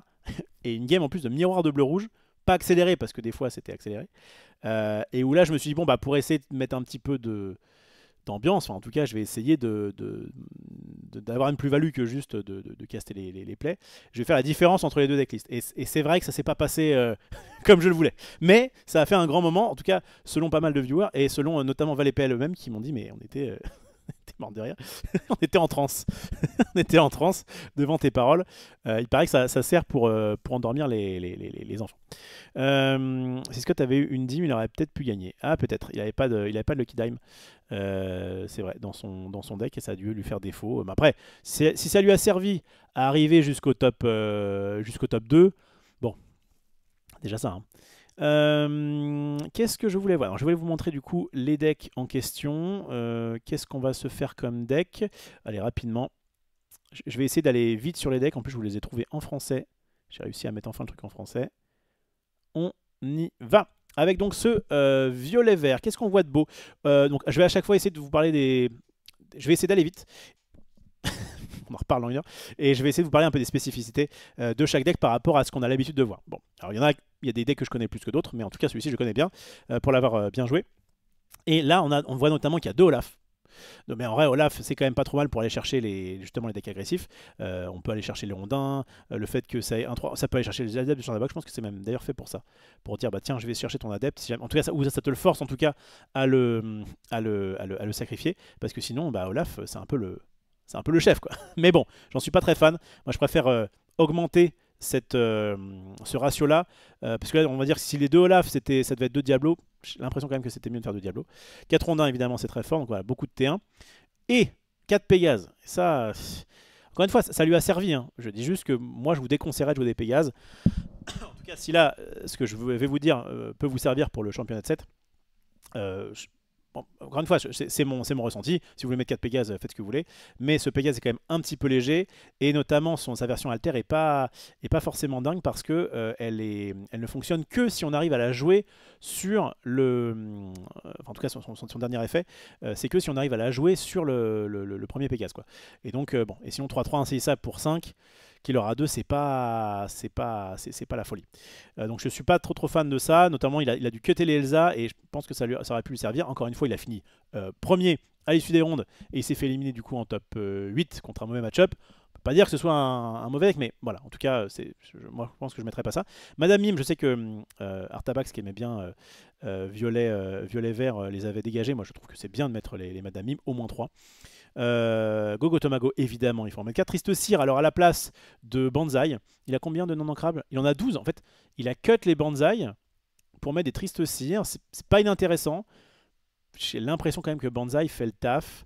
Banzai qui est une 3-2. Excusez-moi, je pense que vous êtes tous des experts, mais pas forcément. C'est une Vanilla. Attends, d'ailleurs, je vais mettre vous savez quoi? Les cartes dont je parle et que je ne vous montre pas. C'est une erreur, on va essayer d'être assez didactique quand même. Banzai. Voilà, donc elle est très vanilla, comme on dit, elle n'a pas de capacité. Mais en tant que 3-2 pour 2, qui leur a 2, en fait, elle fait quand même pas mal le taf. Et faire des tour 1 rondin, tour 2 Banzai, c'est quand même vraiment plutôt cool. Là, en fait, pourquoi ça a été cut aussi, c'est parce que là, le jeu... Attendez, je vais juste me faire un petit tri. Voilà. Le jeu cherche à faire 2 T1 au T2. Mais quand c'est pas le cas, un petit Banzai, je trouve que c'est cool. Et puis même sur la fin, avoir une seule carte qui aura 2 et qui a quand même 3 de force, donc qui évite de se prendre des brawls s'il n'y a pas s'il y a pas de bloc de glace, qui évite de se prendre des 6 sous, etc. Bah, moi je respecte en tout cas plus Banzai que lui visiblement. 4 sur celui-là évidemment, 3 roses blanches, j'aime bien le ratio, 4 Madame Mime, 3 Merlin au lieu de 4, je suis pas forcément contre. Parfois Merlin peut être un peu décevant. 3 kits au lieu de 4, pareil, je crois que j'aime bien ce qu'il a fait là. Par contre, il a en fait, j'ai l'impression cut 1 et 1 pour mettre un Lyle, et je suis pas forcément très fan de ce Lyle qui, alors certes respecte aggro, mais dans les autres match-ups sont pas forcément si fous. Et en plus de ça, il est non ancrable. Donc je suis pas spécialement fan de Lyle, j'en suis revenu. Prince Philippe, j'ai jamais joué, je vais être honnête. Je sais qu'il est justement bien pour renforcer un peu son match-up contre rouge bleu, puisque il ne se fera jamais avoir par une 6 sous même avec 4 blocs de glace. Et ça c'est quand même très pratique puisqu'il a l'heure d'atteinte. Il a 3 de force, il a l'heure d'atteinte. Donc vraiment c'est une carte qui est à la base une carte de limité. C'est une commune ou une unco, je crois que c'est une unco. Mais qui... attends, je vais peut-être zoomer un peu là-dessus. Ouais, ce sera encore mieux. Hop, voilà. Là vous pourrez lire. Donc heure d'atteinte c'est très bien, mais qui est clairement un peu légère, je trouve, face à d'autres decks. Il en a mis 3, donc en tout cas le fait d'avoir respecté autant bleu-rouge, ça a dû l'aider. Je sais pas combien il en a tag sur les rondes, mais en tout cas, encore une fois, ça c'est le deck du premier à l'issue des rondes. 4 génies, je suis d'accord, 4 merlins, je suis d'accord, 2 lapins. Alors il a fait, oui, il a fait 2 lapins, j'aime bien en mettre 3. J'aime bien en mettre 3 parce que sinon je trouve que ça peut être un peu léger. Il a pas autre chose pour piocher. Ouais. Et en fait d'ailleurs on l'a vu, hein, il y a des moments où il avait plus de fuel, comme j'aime bien dire, plus de cartes en main. Et donc c'est un peu dommage. Moi je vous conseille plutôt de mettre 3 lapins. Et à la place des Pégases, de mettre des Elsa, de pouvoir rentrer 4 Elsa et une belle, franchement c'est souvent un truc qui marche plutôt bien. Voilà donc pour le numéro 1. Alors je vais pas tous les faire, ça c'est le finaliste. Ouais, Scott, bah, on va parler que... Enfin, je crois que je vais faire à chaque fois un seul... Bon, je vais voir. En tout cas, ici, on a donc le deck du finaliste qui jouait une reine de cœur, ce qui est bien parce qu'en tout cas, on l'a vu, elle lui a permis d'être plutôt bien. Seulement 2 petites 6 sous à... Attendez, je vais peut-être en mettre 4, voilà. Seulement 2 petites 6 sous à 2. Enfin, à 3, je veux dire. Je peux classer par cost, c'est encore mieux. Hop. Voilà. Donc, j'aime bien faire ça comme ça. Donc à 1 mana, on va avoir 3 blocs de glace, les 2 sphères et les 4 glaces à l'eau. À 2, donc la petite reine de cœur, le petit cachez-vous, qui a été d'ailleurs pas si inutile, hein, clairement. Le fait de pouvoir gérer un lieu pour seulement 2, c'est assez fort. Les 4 typos, les 4 vogués sur la mer azurite, évidemment, c'est ce qui fait que le deck est passé de très fort à très très fort. Vision de l'avenir pour pouvoir lisser un peu les sorties ou en tout cas avoir des bons top decks à la fin. Les 4 brawls, les 2 6 sous. Donc pas plus que 2 6 sous, c'est peut-être un peu bizarre, mais ok. 4 Flaversham, 3 Grand Mertala seulement, 3 Bleu Lumière, 2 Maui, 2 La Vie d'un Pirate avec 4 Maui requins, le fameux flop. Alors, on remet vite fait dans le contexte. En fait, c'est que Val a sorti une vidéo sur la chaîne Val et Pelle, que je vous invite d'ailleurs à voir et à commenter, où il parle des top et flops du 7-6 après les championnats d'Europe, et où il a mis Maui requin dans les flops, en précisant bien, à César ce qui lui appartient, que flop par rapport au potentiel ultime que certains lui voyaient, notamment dans les decks violet-rouge. Et effectivement, violet-rouge, il n'est pas joué. Il a été un petit peu joué dans une version un peu agressive, burn, un peu bizarre, un peu voilà. Mais en vrai, on n'a pas trop vu. Et le fait là d'en avoir 4, après il a fait que deuxième. Mais c'est vrai que c'était assez marrant. Et en vrai, cette carte-là, contre Violet Vert, c'est une enfer. Et franchement, autant je peux voir à peu près ce qu'il a dit. Enfin, dire, c'est peut-être pas aussi ouf qu'on l'avait dit. Peut-être, de la mettre dans les flops. Bon, ça reste quand même, je pense, la carte la plus chère du 7-6. Hein. Parce qu'il est peut-être un peu moins joué que Génie, mais il est quand même joué et il est légendaire alors que Génie est rare. Et je crois que derrière, en légendaire, il n'y a pas grand chose à se mettre sous la dent, il me semble. Isma n'est pas trop joué, Tiana non plus, Simba un petit peu. Bon. Donc c'est vraiment ça que vous voulez ouvrir dans le, dans le 7-6. 2 soyez prêtes seulement, mais en même temps il y a des 6 sous. Il y en a 4. Bam. 4 6 sous, 3 Tamatoa et 4 Maléfiques. J'ai tendance, attention, ça sort de mes fesses de joueurs aggro. Mais c'est vrai que j'ai tendance à préférer les 4-3, 4 Tamatoa et 3 Maléfiques. Mais qui suis-je pour dire ça? Et effectivement, rentrer une petite Lucky Dime, c'est pas aberrant. voilà, bon, en tout cas, ça reste une liste qui, évidemment, a bien fonctionné. Je vais revenir là-dessus pour faire un truc propre. Et je vais vous lire vite fait. Très bon cast US, bravo, merci beaucoup à Dafsong, tel boss. Ce qui est marrant, c'est que les deux violets rouges qui ont gagné en NA et en EU étaient chacun tunés pour battre le repos en finale. C'est pas faux, c'est une bonne petite analyse. Qu'est-ce que je vais vous montrer? Alors, allons sur du Amber Steel, je vous en avais parlé. Alors, on va commencer par... ouais, on va aller du plus... Non, on va aller du plus logique au moins logique, je dirais. Alors, attends, je vais les ouvrir dans un nouvel onglet, ce sera plus simple. Hop, voilà. Donc, le plus logique, je pense que c'est celui-ci. En plus, c'est celui qui a fait le meilleur résultat. Donc, alors, c'est plus logique, oui et non. En fait, il y a des trucs à dire sur les trois, de toute façon. Ok, je vous affiche ça. Tac. Donc, là, on est sur une version un peu classique d'un style song. Donc, vraiment, le principe, pourquoi ça s'appelle comme ça? Parce que c'est acier, mais ça chante. Et donc là, on retrouve les 4 périodes dans l'hiver, 4 plus ardents, 4 sœurs bleues. Normalement, il y a 4 Zeus, il en a mis 3, il a mis 2 grands génies du mal pour pouvoir gérer notamment les Tamatois ou les flops, ou les Maui. Mais ce qui est quand même un peu bizarre, c'est qu'il est un peu revenu en 2024 en mettant 4 reines et 4 reines, ce qui est pas bête. Moi, honnêtement, je ne suis pas un joueur de style song, donc moi-même, quand on commençait à retirer des reines, j'étais en mode, oh, disons que ça paraissait fort de faire Survival Tour 2 si jamais le gars avait gardé une bonne main, etc. Ou si, enfin même, ça reste un chanteur. C'est, je crois, la seule alter à 2 qui a 5 dans le coup, il me semble. Et puis c'est pas nul, quoi. On a une 2-2 pour 1 qui fait le taf, enfin, qui fait autant le taf. En gros, il a remplacé les Robins des Bois par la reine. Why not? Enfin, bon, en tout cas, ça lui a pas trop mal réussi. Une petite lot qui vient ici, Ursula qui est pas dans toutes les listes, notamment qui est plus dans les listes agro, mais qui est sympa. Et notamment, je me souviens, c'est Raclem qui m'avait dit ça, que c'est assez fort pour pouvoir choper des bonsaïs. Oh, j'avais fait un misplay énorme contre lui.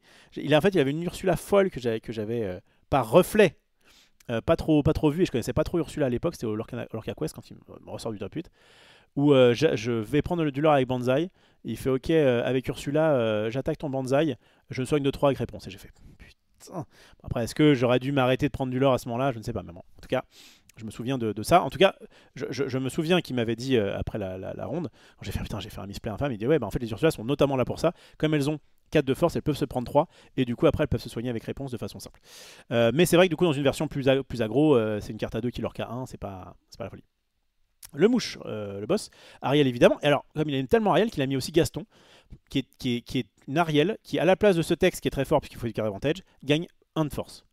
Et qui était clairement pas le meilleur chanteur, quoi. Hein. Il est très beau, hein, mais enfin voilà. Et c'est vrai qu'en mettre 3, bah, c'est ballsy, comme on dit. Donc je pense que s'il a mis aussi, s'il a renforcé un peu ses curves à 3 à ce niveau-là, c'est qu'il veut faire la reine T2. Et que donc, bah. Alors il peut faire un mouche éventuellement, une Ursula, mais donc sur le tour 3 il veut faire un chanteur à 5. Donc s'il a pas Ariel, alors il met Gaston. J'imagine que c'est ça qu'il avait en tête, je le suppute. Lorenz qui est quand même un bon ajout hein, depuis longtemps dans Silksong. Le Pat qui vient arrêter les choses. Un seul prince Navin, histoire de dire, 4 réponses bien sûr, 4 reines, et une Ariel qui donc va pouvoir venir sur celle-ci et chanter des chansons en mettant des points dans la figure. On a eu l'exemple d'ailleurs, si vous avez suivi sur le gameplay que j'ai fait avec Lumineers, où je me suis pris une Ariel et où j'ai pas pu gérer, et c'était l'enfer sur Terre. Voilà, donc une version un peu classique mais old school, qui a quand même réussi à faire top 8, donc c'est pas rien. Ensuite, on va aller sur la version inverse, c'est-à-dire la version qui a le plus fait parler d'elle récemment. Attends, je reviens vite fait là-dessus. Tac. C'est sympa comme stream, gros play, pas trop dur ce matin, ça finit pas trop tard. Ça a fini tard, je me suis levé à 15h, je crois. Ça va. En fait, le fait d'être décalé, ça avantage ce genre de stream. Moi, j'étais vraiment bien. Je voyais Valépel à la fin, ils étaient un peu pochés. Bon, alors, on fait une ronde là, et on a un petit miroir de bleu-rouge, je suis chaud. Donc ça c'est good pour ce jeu-là. Hop, je vais dégager. Et je vais aller donc, sur la version à l'inverse qui est bien plus agressive. C'est celle-ci. Ouais, celle-ci. De Kurt Spies. Je sais pas comment on dit. Hop. Qui, donc là, embarque 4 Daisy. 3 joyeux pour aller chercher, notamment, comme il a insaisi ça pendant son tour, on peut aller chercher des diablos ou des génies ou que sais-je.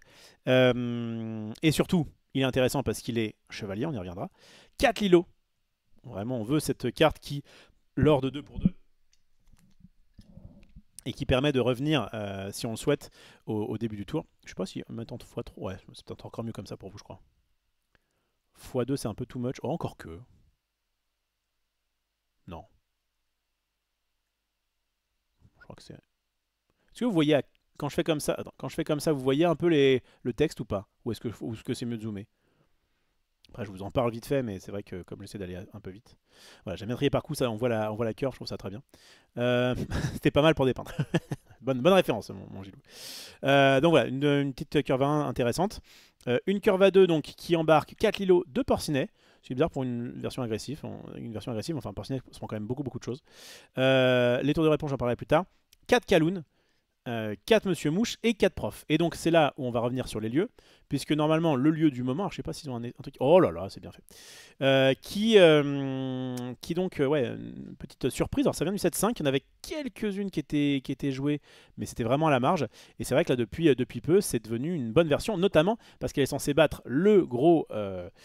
comment dire, le gros adversaire de Steelsong, à savoir bleu-rouge. Steelsong est un très bon deck, mais a beaucoup de mal contre les bleus-rouges.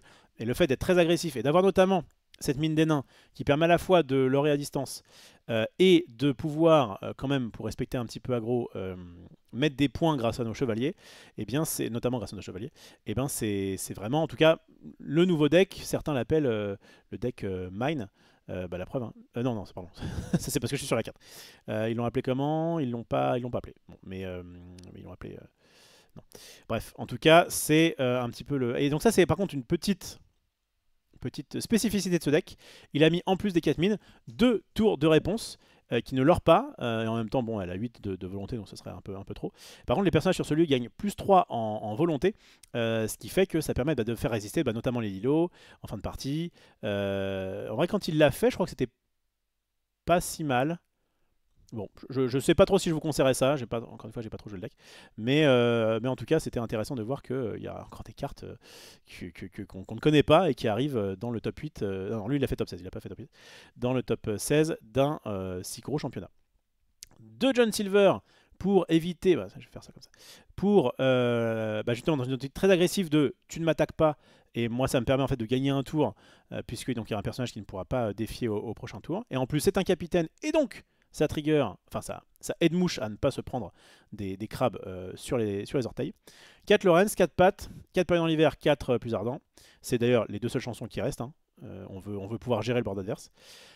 Qui nous permet notamment de pouvoir passer, nous. En fait, gérer le board, c'est moins pour... alors des fois ça peut être pour endiguer une agression, mais très souvent c'est pour pouvoir dire je mets des bêtes et hop, je gère ton board pour pas que tu ailles me gérer mes bêtes, et comme ça je vais évidemment grimper à 20 le plus rapidement possible. 4 réponses pour faire quand même un peu de carte d'avantage. Et 3 chiens pots. Alors normalement c'est plutôt des plutôt d'ailleurs, j'ai pas fait exprès, qui sont mis. Lui avait décidé de faire chien pot. Après, ça lui a pas trop mal fonctionné. 4-7, c'est quand même des très bonnes stats, un rempart. Ça va bien protéger notre early game. Et ça se prend pas Médusa, en tout cas s'il n'y a pas de comment ça s'appelle, de bloc de glace. Bon, Médusa maintenant c'est un peu moins joué, mais du coup même avec un bloc de glace, ça arrive pas à comment dire, ça se prend pas Sissou ni Brawl, donc c'est quand même plutôt pas mal. Voilà pour ce deck agressif que en vrai j'aimerais bien tester. Bon, j'ai un peu du mal avec les Daisy, mais sinon évidemment ça reste un jeu que je pourrais jouer parce que c'est à la fois agressif, à la fois gestion. Le souci c'est qu'au niveau de la draw, du coup il perd donc il a quand même période dans l'hiver, il a quand même 4 docks qui viennent remplacer un petit peu les sœurs Rêve Bleu, et il a 4 réponses. Mais bon, c'est un jeu qui peut très vite s'essouffler quand même, hein. Qui peut très vite s'essouffler. Ok, et enfin dernier Amber Steel, c'est celui-là je crois. Hop. C'est un mix un peu, vous allez voir. C'est pas exactement le même qu'on vient de voir, non. Donc c'est un mix. Donc, ça ressemble quand même beaucoup plus à la version aggro. Mais ça ressemble beaucoup plus à la version aggro. Mais par contre, donc on a d'ailleurs les mêmes T1. Pareil 4 Lilo, 4 Porcinets quand même, au lieu de 2. 3 Kaloun au lieu de 4. 4 Mines des Nains et pas donc l'espèce d'autre lieu un peu bizarre. 4 Monsieur Mouche, 4 Profs. Donc voilà, on est quand même vraiment sur la même base. 4 Lorenz, 4 pattes, 4 périodes dans l'hiver, 4 plus ardents. Donc il a retiré les... Ah mince, j'aurais peut-être... CTRL-ALT-T pour pouvoir ouvrir un onglet qu'on vient de fermer. Là, pour le coup, je peux comparer. Vous savez que j'aime bien comparer la liste. Hop, tac. Donc, c'était quoi? C'était les John Silver. Bon, en vrai, je trouve ça... C'est pas déconnant. Je crois que je préfère ça. John Silver, c'est pas non plus une carte exceptionnelle. Il a, lui, préféré respecter les plus tôt. 4 réponses et 3 Gantus. Attendez, je bug. Il me semblait que c'était la liste avec des... Ah mince, je me suis trompé. Bon, c'est pas grave. En fait, c'est une version... Excusez-moi, c'est une version mine. Peut-être un peu plus classique, en fait. Excusez-moi, en fait, il n'a pas dû arriver dans le top, 16 du coup. Mais en fait, il y avait une version qui jouait 4 périodes dans l'hiver, 4 plus ardents et 4 sur rêve bleu. Donc il y avait un petit mix entre les deux. Mais c'est pas du tout cette version-là, désolé. Donc voilà, ça c'est une version mine, même plus classique que l'autre, je pense. En tout cas, c'est plus que je jouerais. Avec effectivement en test les Gantus qui sont quand même 4-3, qu'il aura 4. Donc voilà, à voir ce que ça peut donner. Mais en tout cas, moi je préfère plutôt le congénère chien comment dire, à chien-pot. Bah, ceci dit, c'est des chiens tous les deux. On dit en plus qu'il ne fallait pas dire chien-pot, mais chien-pot. Voilà, my bad. Bref, et donc voilà, une liste intéressante, mais qui est beaucoup plus classique que ce que je pensais. En tout cas, ça fait partie des trucs que j'aimerais bien tester, que ce soit sur Tabletop ou que ce soit dans mes championnats de 7, parce que, ouais, je sais pas, j'aime bien ce genre de petit deck à la fois aggro-gestion. Voilà. Alors, je reviens vite fait là-dessus. On a fait une bonne partie sur Silsong et on va pas faire, enfin sur Amber Steel maintenant. On va pas non plus. Genre, je finirai évidemment par le violet-rouge. Alors, si, il y a quelque chose qui m'intéresse beaucoup, c'est le violet-bleu. Comme je le disais, violet-bleu est un archétype que j'ai jamais joué, dont j'ai entendu beaucoup de bien, mais qui n'a jamais fait de bien, et qui a priori a trouvé son heure de gloire au milieu du 7-6. En tout cas, on a vu des plays qui étaient très jolis, ça nous a plu à nous tous. Je vais mettre les deux en parallèle, on va pouvoir comparer, c'est génial évidemment. Tac. Alors, je vais commencer par celui qui a fait... Bah, de toute façon, les deux se sont fait éliminer au top 8, donc, enfin, avant le top 8, au top 16. Donc, ça revient même. Tac. Donc, on va les comparer. En A1, on a un 4-3-3. Moi, j'ai tendance à préférer Diablo, mais encore une fois, comme je suis dans un... Là, c'est une optique. Donc, l'optique du jeu, c'est de prendre tout ce qui est bien en violet. Vous voyez, tout ce qui est bien en violet, c'est-à-dire beaucoup de cartes. Et de rajouter du bleu, notamment la rampe, notamment ça. C'est ça qui est le plus important. Franchement, s'il n'y avait pas les autres cartes, ça peut dégager, ça aussi. Bon, Hades quand même pour pouvoir gérer. Mais en vrai, c'est grâce à ça que le jeu devient bien. Notamment grâce à ça, parce que ça permet d'être... ça arrive au 7-5, ça arrive au 7-6. Donc je pense qu'il manquait vraiment ça. Avant, en fait, le deck essayait de ramper dans des espèces de talas un peu bizarres. Les talas de je sais plus quel set, là. Et des Mickey qui du coup coûtaient 3. Enfin bon, c'était un peu lent pour ramper. On va évidemment ramper plutôt tour 2. Donc qu'est-ce que je disais, donc le T1 4-3-3. Ici il y a un 4-2-4, mais vous voyez, on est quand même sur, on met 10 T1 qui font piocher. Pourquoi ces T1 sont si bien? Le violet depuis le début est la couleur qui pioche. C'est en fait d'ailleurs une des meilleures couleurs. Et donc pourquoi c'est bien sur des cartes à 1, c'est qu'à la fois elles peuvent éventuellement trade, éventuellement prendre du lore, etc. au début, et en fin de partie elles sont pas inutiles puisqu'elles se cyclent. Alors que quand vous avez une 2-2 pour 1, bah en fin de partie, moi j'en ai pioché des robins. C'est clairement pas fou. Donc ça c'est un des trucs qui fait que le violet est aussi fort. Le fait d'avoir filé Diablo en plus de Tchernabog, en plus de balai, c'est la fête. 4-4-4, j'imagine que c'est pareil ici. Voilà, donc ça vraiment le T2 n'est pas... Autant ça vous pouvez vous amuser, autant ça à mon avis c'est implacable. Bon, du coup je vais continuer là-dessus. 4-3-4, je pense que ça on peut passer ici à 4, notamment c'est celle qui joue... Ah non c'est lui qui joue 4 Diablo. Bon. Ok, et là on va avoir un 4-4-4, vous voyez, c'est bien ce que je pensais. Alors, les deux jouent 60 cartes, hein. Il y a 61 cartes et 60, bon. Donc celui-ci est un hérétique, il faut le brûler. Mais du coup c'est peut-être ça. En tout cas pour l'instant... le petit 1 de plus, c'est le Merlin. Il a dit, ah, j'ai pas envie de mettre 3 Merlins, mais j'ai pas envie de... Voilà. Donc il est passé à 4-4-4. Moi, j'aime bien je respecte beaucoup plus cette personne-là qui a fait un 4-3-4 avec 60 cartes. Ensuite, 4-4-3. C'est un truc que j'aime beaucoup. On dirait que je fais une formation de football.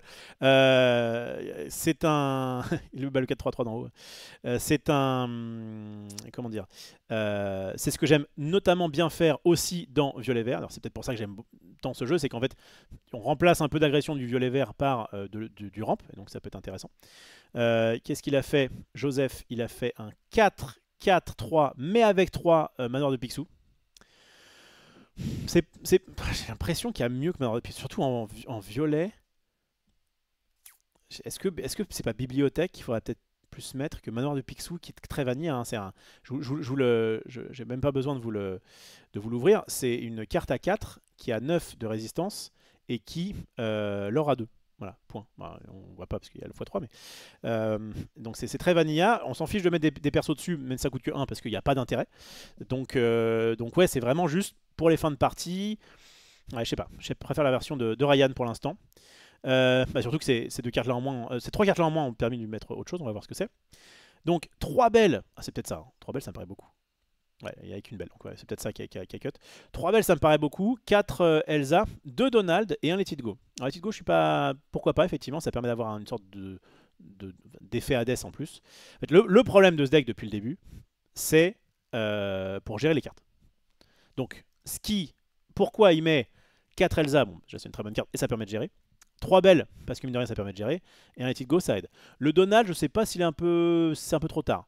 Alors c'est vrai que le mettre tour 5, enfin le mettre quand on a 5 d'encre, comme il fait un effet Mickey de pouvoir aller sur d'accélérer les encres, ça permet de faire au tour d'après un Hades éventuellement. Donc c'est peut-être pour ça qu'il le met.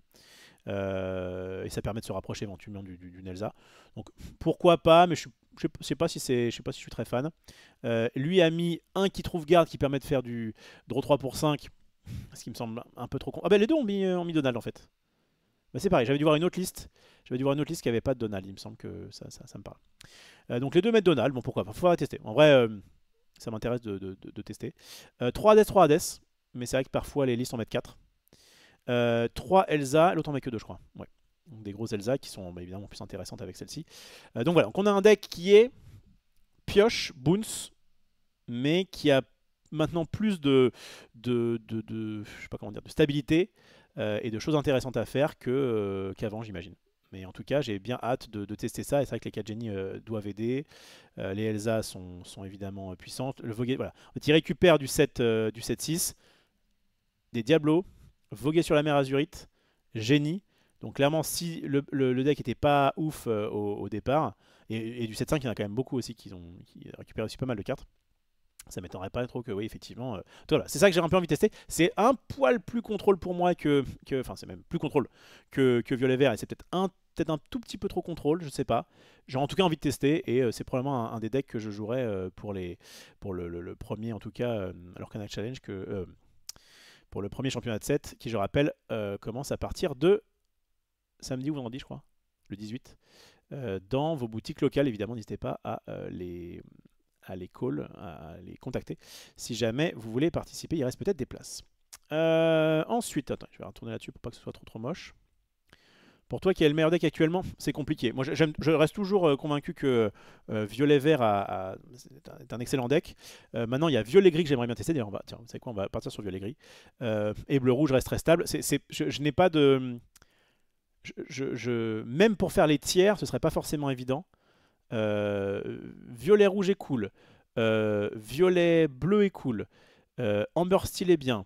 Violet. J'ai dit quoi? Je parlais de violet rouge. Bref. J'ai du mal avec les couleurs. Je recommence. Ça c'est fort pour moi. Ça peut être tir 1. Ça c'est tir 1. Ça c'est tir 1. Ça fait 3. 4.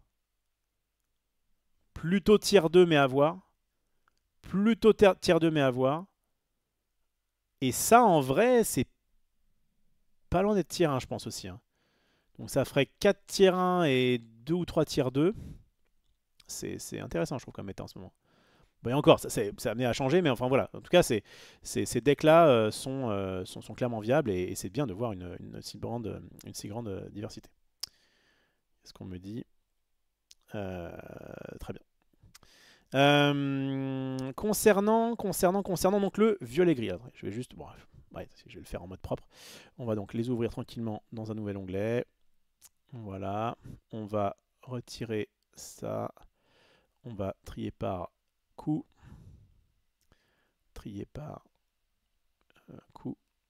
Hop. Et on va comparer les verts gris. On va comparer, donc il y a Zach Bivens qui est un très bon joueur, et Patrick Côté qui est arrivé donc à faire top 4. Parce qu'il a battu, du coup, il a battu Zach Biven à son propre jeu, puisque les deux jouaient gris-violet et se sont affrontés dans le top 8. Hop. Alors, bon, on est sur du violet, hein, je ne vous ai pas menti, hein, c'est la base. Donc ici, il y en a 11, il y a un 4-4-3. Et là, il y en a 12. Alors on s'embête pas, Patrick Côté, il a dit, je mets tout en x4, ça me va très bien. Les deux sont viables. Hein. En tout cas, c'est vrai que c'est ça qu'on veut faire. Ensuite, la curve à 2. On va avoir 4 mimes, 3 caloun, 4 monsieur mouche. Et ici, 4 mimes, 3 caloun. Donc visiblement, 3 caloun a l'air d'être un consensus. Consensus, on dit, je crois. Mais c'est vrai que j'ai tendance à préférer...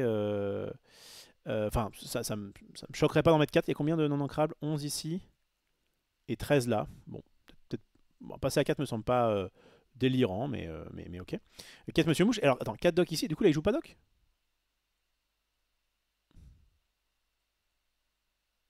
Ok. D'accord, d'accord. Une version un peu plus good stuff. Qui ne joue pas les 4 Doc, qui sont quand même très bien pour pouvoir... En fait, j'ai l'impression que c'est une liste qui est pas tant aggro que ça, bah, notamment par rapport à l'autre. Il n'y a pas les maléfiques à 1, il n'y a pas... Enfin, oui.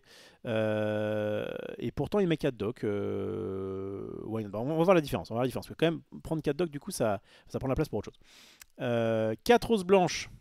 Donc on veut vraiment finir avec donc 4 chèvres et 4 roses blanches. Il en met combien lui des roses blanches? Il en met 2. Moi j'aurais fait un juste milieu, j'en aurais mis 3. 4 Madame Mime, 3 Merlin. Quand à côté il y a 4 Madame Mime, 3 Merlin. Donc ça, j'aime bien aussi ce ratio-là. Un Mes Amis de l'au-delà. Et lui il en met 0. Je crois que je préfère en mettre 0. Mais why not?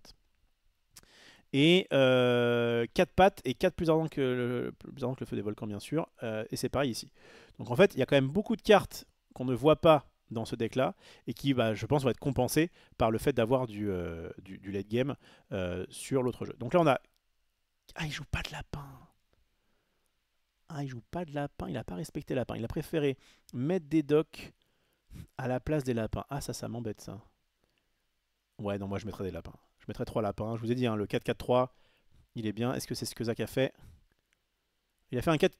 Ah il a fait un... Ouais donc. Il a fait un 2-4-4 lui. Alors lui c'est les génies qu'il a pas respecté. Ok. Ah, j'ai du mal à pas mettre 4 génies, mais j'ai tellement du mal à pas mettre 4 génies dans les decks. Bon, faites bien ce que vous voulez, moi j'aurais fait un 4-4-3. Et donc lui il a mis 4 quand on est sur 22, alors que l'autre on n'en a mis aucun. Je pense que j'en mettrai jamais 4. 3 c'est peut-être pas aberrant. En gros on a... Il n'y a plus les périodes dans l'hiver hein, dans ces decks là. C'est pas assez. En fait, période dans l'hiver, c'est peut-être bien quand justement tu joues des cendrillons parce que tu peux le faire dès le T2 sur le T1 ou le T2 adverse. Mais là, c'est peut-être pas fort. Donc, ouais, mettre des Zeus pour aller chercher soit des lieux un peu pénibles, soit des bonnes bêtes. 5, ça va notamment chercher Maui Requin, flop. Ce qui est quand même très bien. Je pense que j'en mettrais 3.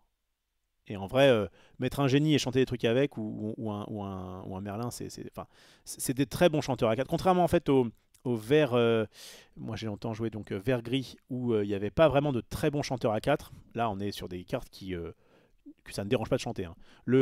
J'ai posé Merlin au tour d'avant, je chante un Zeus, je tue ta bête, je bounce mon Merlin. C'est des choses qu'on veut faire. Je pense que j'en mettrai 3.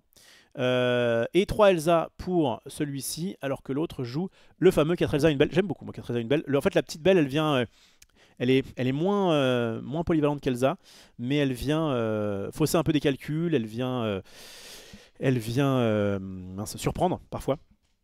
Ou alors faire peur. Ou alors le gars il dit ah mais je sais qu'il a une belle dans son jeu, est-ce que je fais ci, est-ce que je fais ça.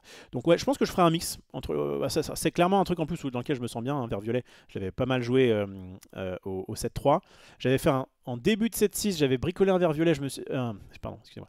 Je parlais évidemment de gris violet. J'avais bricolé un gris violet en me disant ouais c'est peut-être pas encore son heure.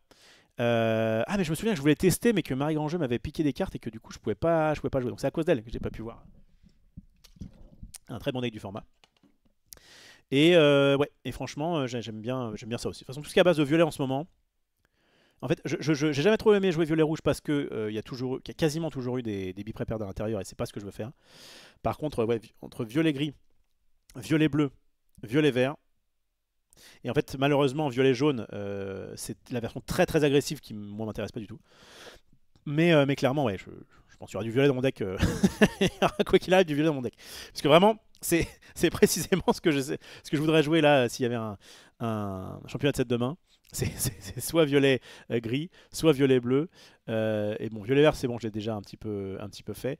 Et voilà, alors, je pense que c'est ces deux-là. Je pense que c'est ces deux-là. Ok, très bien. Est-ce que la liste de mots a été review? Oui, oui, il y a tout normalement. De Candu a participé aux US, j'en sais rien.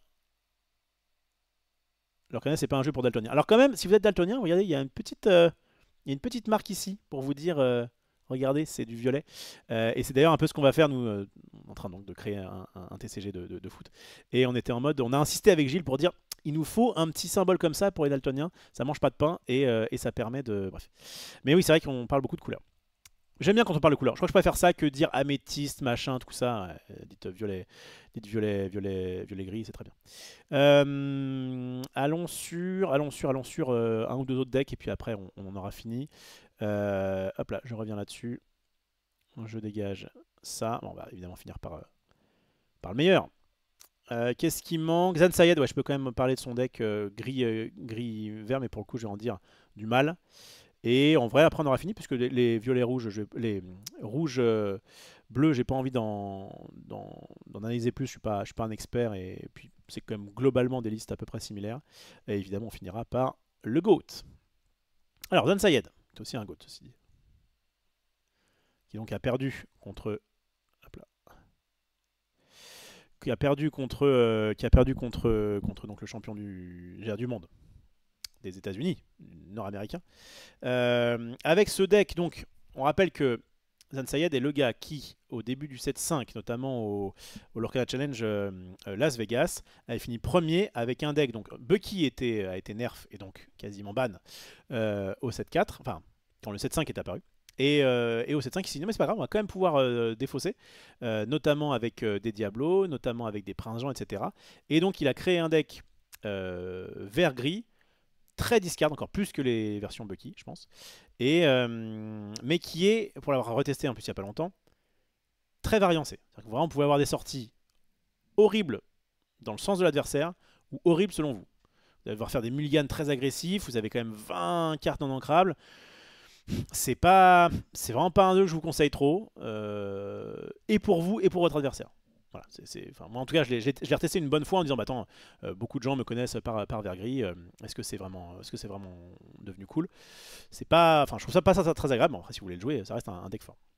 Donc à la base il n'y avait que 4 Diablos et des Crics, et là il a voulu être un peu plus agressif, notamment en mettant des Ondins ensorcelés. Ce qui est assez fort évidemment avec Ondins ensorcelés, c'est que comme on va jouer 4 Prince Jean, si jamais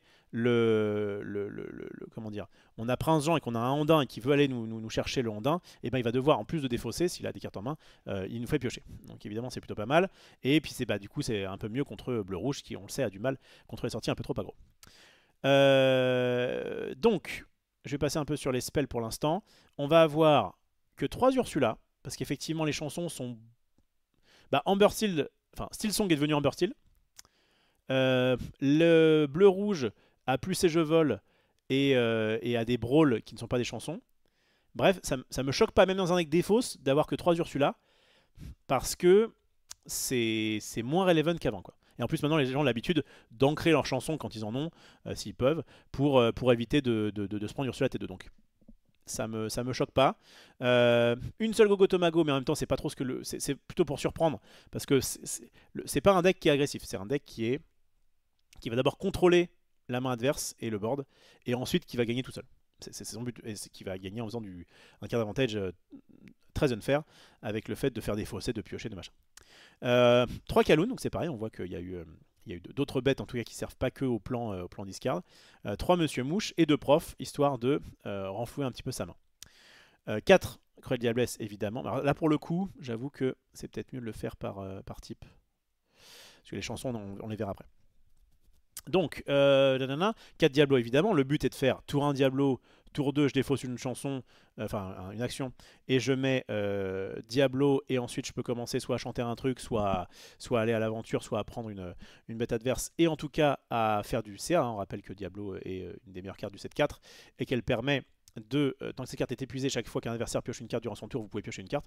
Je pense que c'est un problème de design cette carte. C'est-à-dire que 1, elle est un peu trop forte. 2, elle est pas très fair. Dans le sens où bah, c'est vraiment très très pénible pour l'adversaire, bon, même s'il y a plein de moyens de le gérer. Et 3, elle fait un truc que l'Orcana normalement ne fait pas, c'est de te faire être actif pendant le tour adverse. Et donc le nombre de misplay, communication, ah mince j'ai oublié de piocher, je trouve que cette carte là n'aurait pas dû exister. Voilà. Et en plus, si elle n'avait pas existé, je pense que Bucky serait peut-être encore des nôtres à ce jour. À l'heure où je parle. J'accuse. Mince. J'accuse l'Orcana.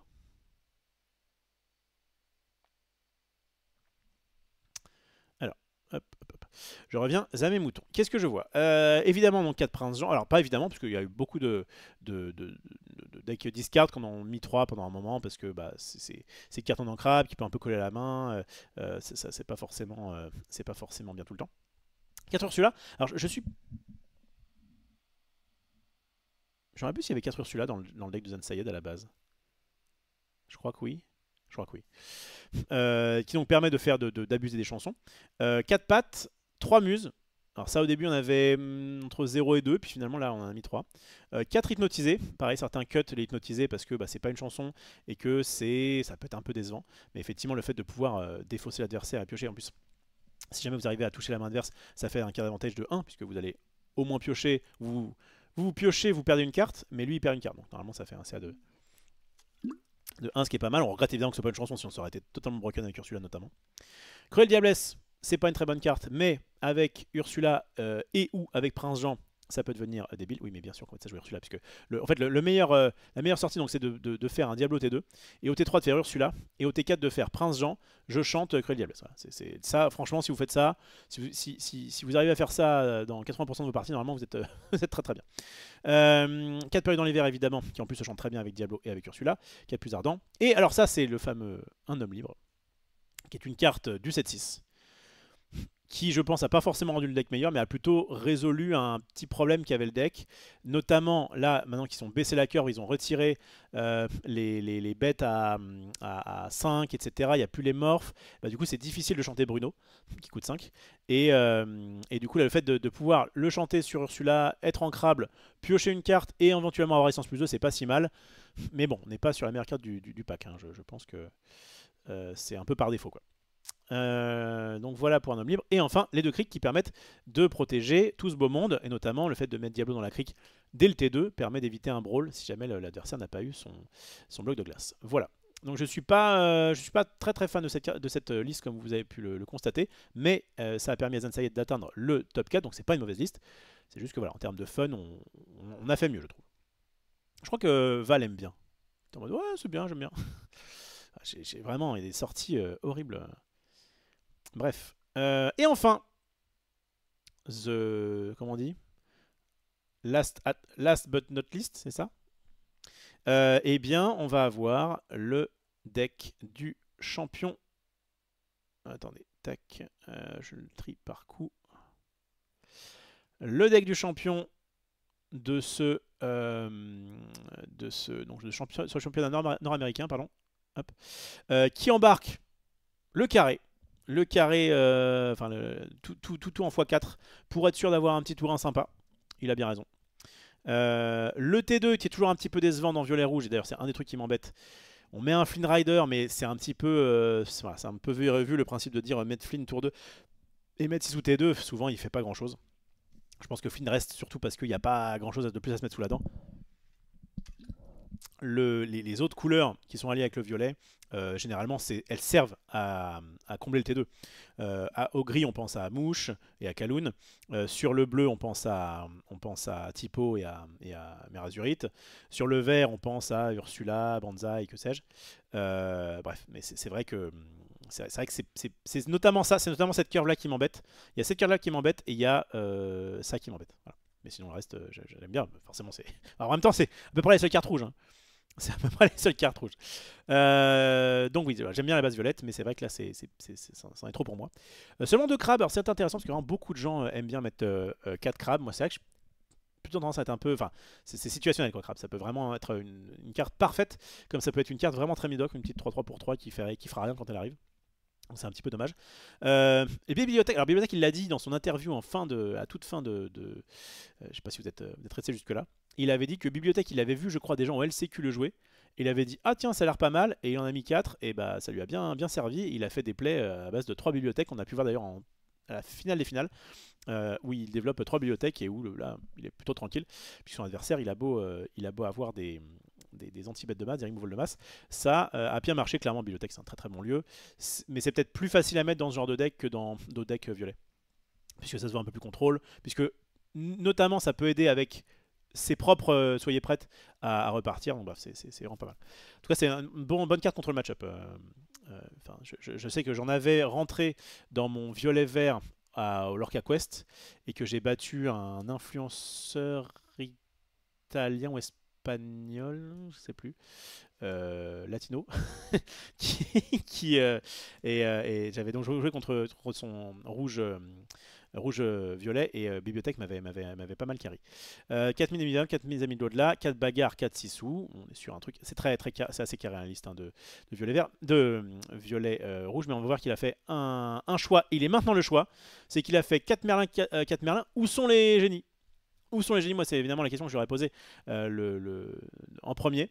Alors, c'est vrai que génie est peut-être un petit peu moins sympa dans ce deck qui se veut un peu moins agressif que les autres. Mais ça reste, ballsy, si je peux me permettre, de ne pas mettre au moins quelques génies, parce que c'est vraiment très fort. 4 Madame de Tremen, donc c'est pareil, c'est très tech. Le fait de mettre 4 soyez prêtes et derrière de prendre des lits Tremen, ça veut dire je veux battre bleu-rouge. Donc je retire les génies qui souvent se prennent des brawls ou des sissous, et je mets des Madame de Tremen pour pouvoir justement avoir un bon match-up contre bleu-rouge. D'ailleurs on l'a vu, hein, puisque c'est son adversaire. Il en a battu un dans le top 8 si je ne m'abuse. Il en a battu un en finale, 3-1, alors qu'en plus il n'y avait pas le toss. Donc franchement, on voit qu'en tout cas ça a bien été utile. Et cette Madame de Tremen qui était un petit peu relayée au second rang, notamment parce qu'elle se faisait quand même pas mal remplacer par Medusa, là clairement a fait le taf, hein. On a pu le voir. Et enfin 2 Sissous qui sont là pour aller sur les petites Sissous et faire le taf. Donc voilà, un deck très carré, hein, tout en x4, sauf qu'il y a 2 Sissous et 2 il est où et 2 crabes. Pourquoi pas jouer ça? Effectivement, ça reste un très bon deck évidemment. J'ai l'impression que sur un comment ça s'appelle, un championnat de 7, je pense qu'il y aura aussi il y aura de tout, je pense. En tout cas, là, évidemment, le niveau sera moins haut que qu'au championnat nord-américain. Et ben, j'aurais plutôt tendance à vous conseiller la liste attends, je vais la comparer justement. La liste du champion européen qui me paraissait un peu plus adapté à un metagame, on va dire plus chill. Je crois que je vais la retrouver ici. Oui, regardez, quand même. La boucle est bouclée. J'ai commencé par être un petit peu, hop là, par être un petit peu condescendant, ou en tout cas à l'embêter un petit peu, à la titiller. Mais voilà, je lui fais honneur. Regardez cette magnifique asset du deck du gagnant du championnat d'Europe, qui donc jouait 4 Chernabog, 4 balais. Il jouait pas de comment il s'appelle, de Diablo. Je trouve ça dommage. Donc là, il a vraiment un début de curve qui était quand même très bas. 4 Madame Mime, 4 Sissou, pareil, tout en x4. 4 Génie quand même, 4 Merlin, 3 Merlin Lapin, j'aime bien ça. 2 Belles, ok, 4 Elsa. Ah, c'est vrai que l'autre joue pas Elsa. 3 Maui, 2 Tremen, 2 Medusa, ce qu'on a l'habitude de voir, une Sissou, 4 Bagarres, mes amis de l'au-delà, soyez prêtes. 3 soyez prêtes. Ouais. Je préfère cette liste, peut-être que je mettrai un peu plus de Diablo. Et bon, je suis pas un expert de violet rouge, donc je vais pas m'étendre. En fait, je vais vouloir tirer peut-être la liste vers un truc qui ressemble plus à du violet vert, donc c'est pas forcément ce que le deck veut faire. Mais en tout cas, bon, en vrai, vous avez quand même là 2 bonnes listes qui sont quand même relativement, enfin, en tout cas, qui présentent des aspects assez différents. Là, je pense que vous êtes quand même moins bien contre violet rouge. Contre rouge bleu, bonsoir, mais ça reste quand même très solide. Voilà pour mon petit tour d'horizon. Bah, je crois que j'ai fait un bon boulot là, hein. Je crois que ça mérite un petit like si vous êtes sur YouTube, un petit commentaire si le cœur vous en dit. Je regarde juste si j'avais... Ah oui, on va vous montrer le boss. Il était impérial. Alors là, il sourit. Je peux vous dire que pendant la game, il était full concentré, le man. Il était focus sur son adversaire. Il lui a rien laissé passer. Edmond Chou, donc, qui donc gagne le tout premier North American Championship. Voilà, donc GG à lui. Et donc on a sa liste ici qui nous régale. Ça s'est passé en Californie, à Anaheim, les 11 et 12, parce que le 10 c'était la Chance Qualifier, janvier 2025, et c'était très cool à faire, et notamment, voilà, vous avez été nombreux, ça c'est cool. Encore une fois, je le répète, si jamais vous voulez faire quelque chose de... vous avez vu au moins une partie du cast et que vous voulez donner votre ressenti, n'hésitez pas à aller sur les réseaux officiels de Lorcana. Attention, il faut que ce soit officiel, hein. Donc c'est le Disney Lorcana _FR sur Twitch et sur Instagram. Et c'est Disney Lorcana FR tout collé sur Facebook, s'il reste des gens là-bas, et sur X. Voilà. Il faut faire bosser la code des génies, peut-être, ouais. Ouais, les génies, ça sert à rien, abandonnez-les. Violet semble quand même la couleur la plus importante actuellement, en tout cas. Ça a été très souvent le cas. Ça a été très souvent le cas. Il y a quand même eu un moment donné où il y a eu, notamment au 7-5, ouais, notamment à 7-5, 7-6, il y a eu quand même, parce que là ça a gagné, c'était des très bons joueurs, mais ça n'aurait pas été aberrant qu'il n'y en ait aucun dans le top 16 en fait, et qu'on n'en parle pas autant. Clairement, ça reste un jeu qui est très stable, donc mis dans la main d'un très bon joueur, ça peut aller au bout. Bon, autant Lorcana en Europe, il y en avait 3 dans le top 4, donc là bon, c'était une victoire écrasante. Autant là, il aurait très bien pu ne pas y en avoir, donc c'est pas non plus, voilà, c'est pas non plus absolument ultime. Mais et jusqu'à maintenant, c'est vrai que les deux decks c'est-à-dire un petit peu la part du lion, c'était, en tout cas assez récemment, le bleu-rouge, qui je pense reste un des meilleurs decks du format, un très bon deck contrôle, ramp, etc., qui fait vraiment beaucoup de choses, et le Steelsong, donc à la base Steelsong, qui est devenu, parce que justement il n'était pas très bon contre bleu-rouge, une version Amber Steel aggro, qu'il me tarde éventuellement de tester. Voilà, bah écoutez, j'ai fait ce que je voulais faire, c'est-à-dire venir ici le lundi, débrief un petit peu comment ça s'est passé, spoiler bien, voilà, pas grand chose non plus à dire là-dessus. En fait, forcément, j'ai moins d'insight que si j'étais sur place. Donc en tout cas, depuis chez moi, ça s'est très bien passé. Et pouvoir manger comme ça tranquillement entre les rondes en regardant ses copains qui castent, c'était très cool.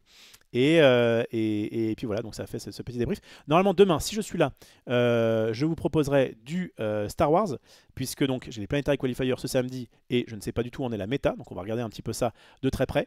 Je peux peut-être faire une game ou deux sur Carabas, c'est pas certain. En tout cas, voilà. Je veux, dans un premier temps, on fera peut-être des news multi-TCG s'il y a des trucs que personne n'a à dire. Et puis après, on ira sur du Star Wars pour notamment donc voir quels sont les decks du format, qu'est-ce que je vais bien pouvoir jouer moi samedi. Et puis, en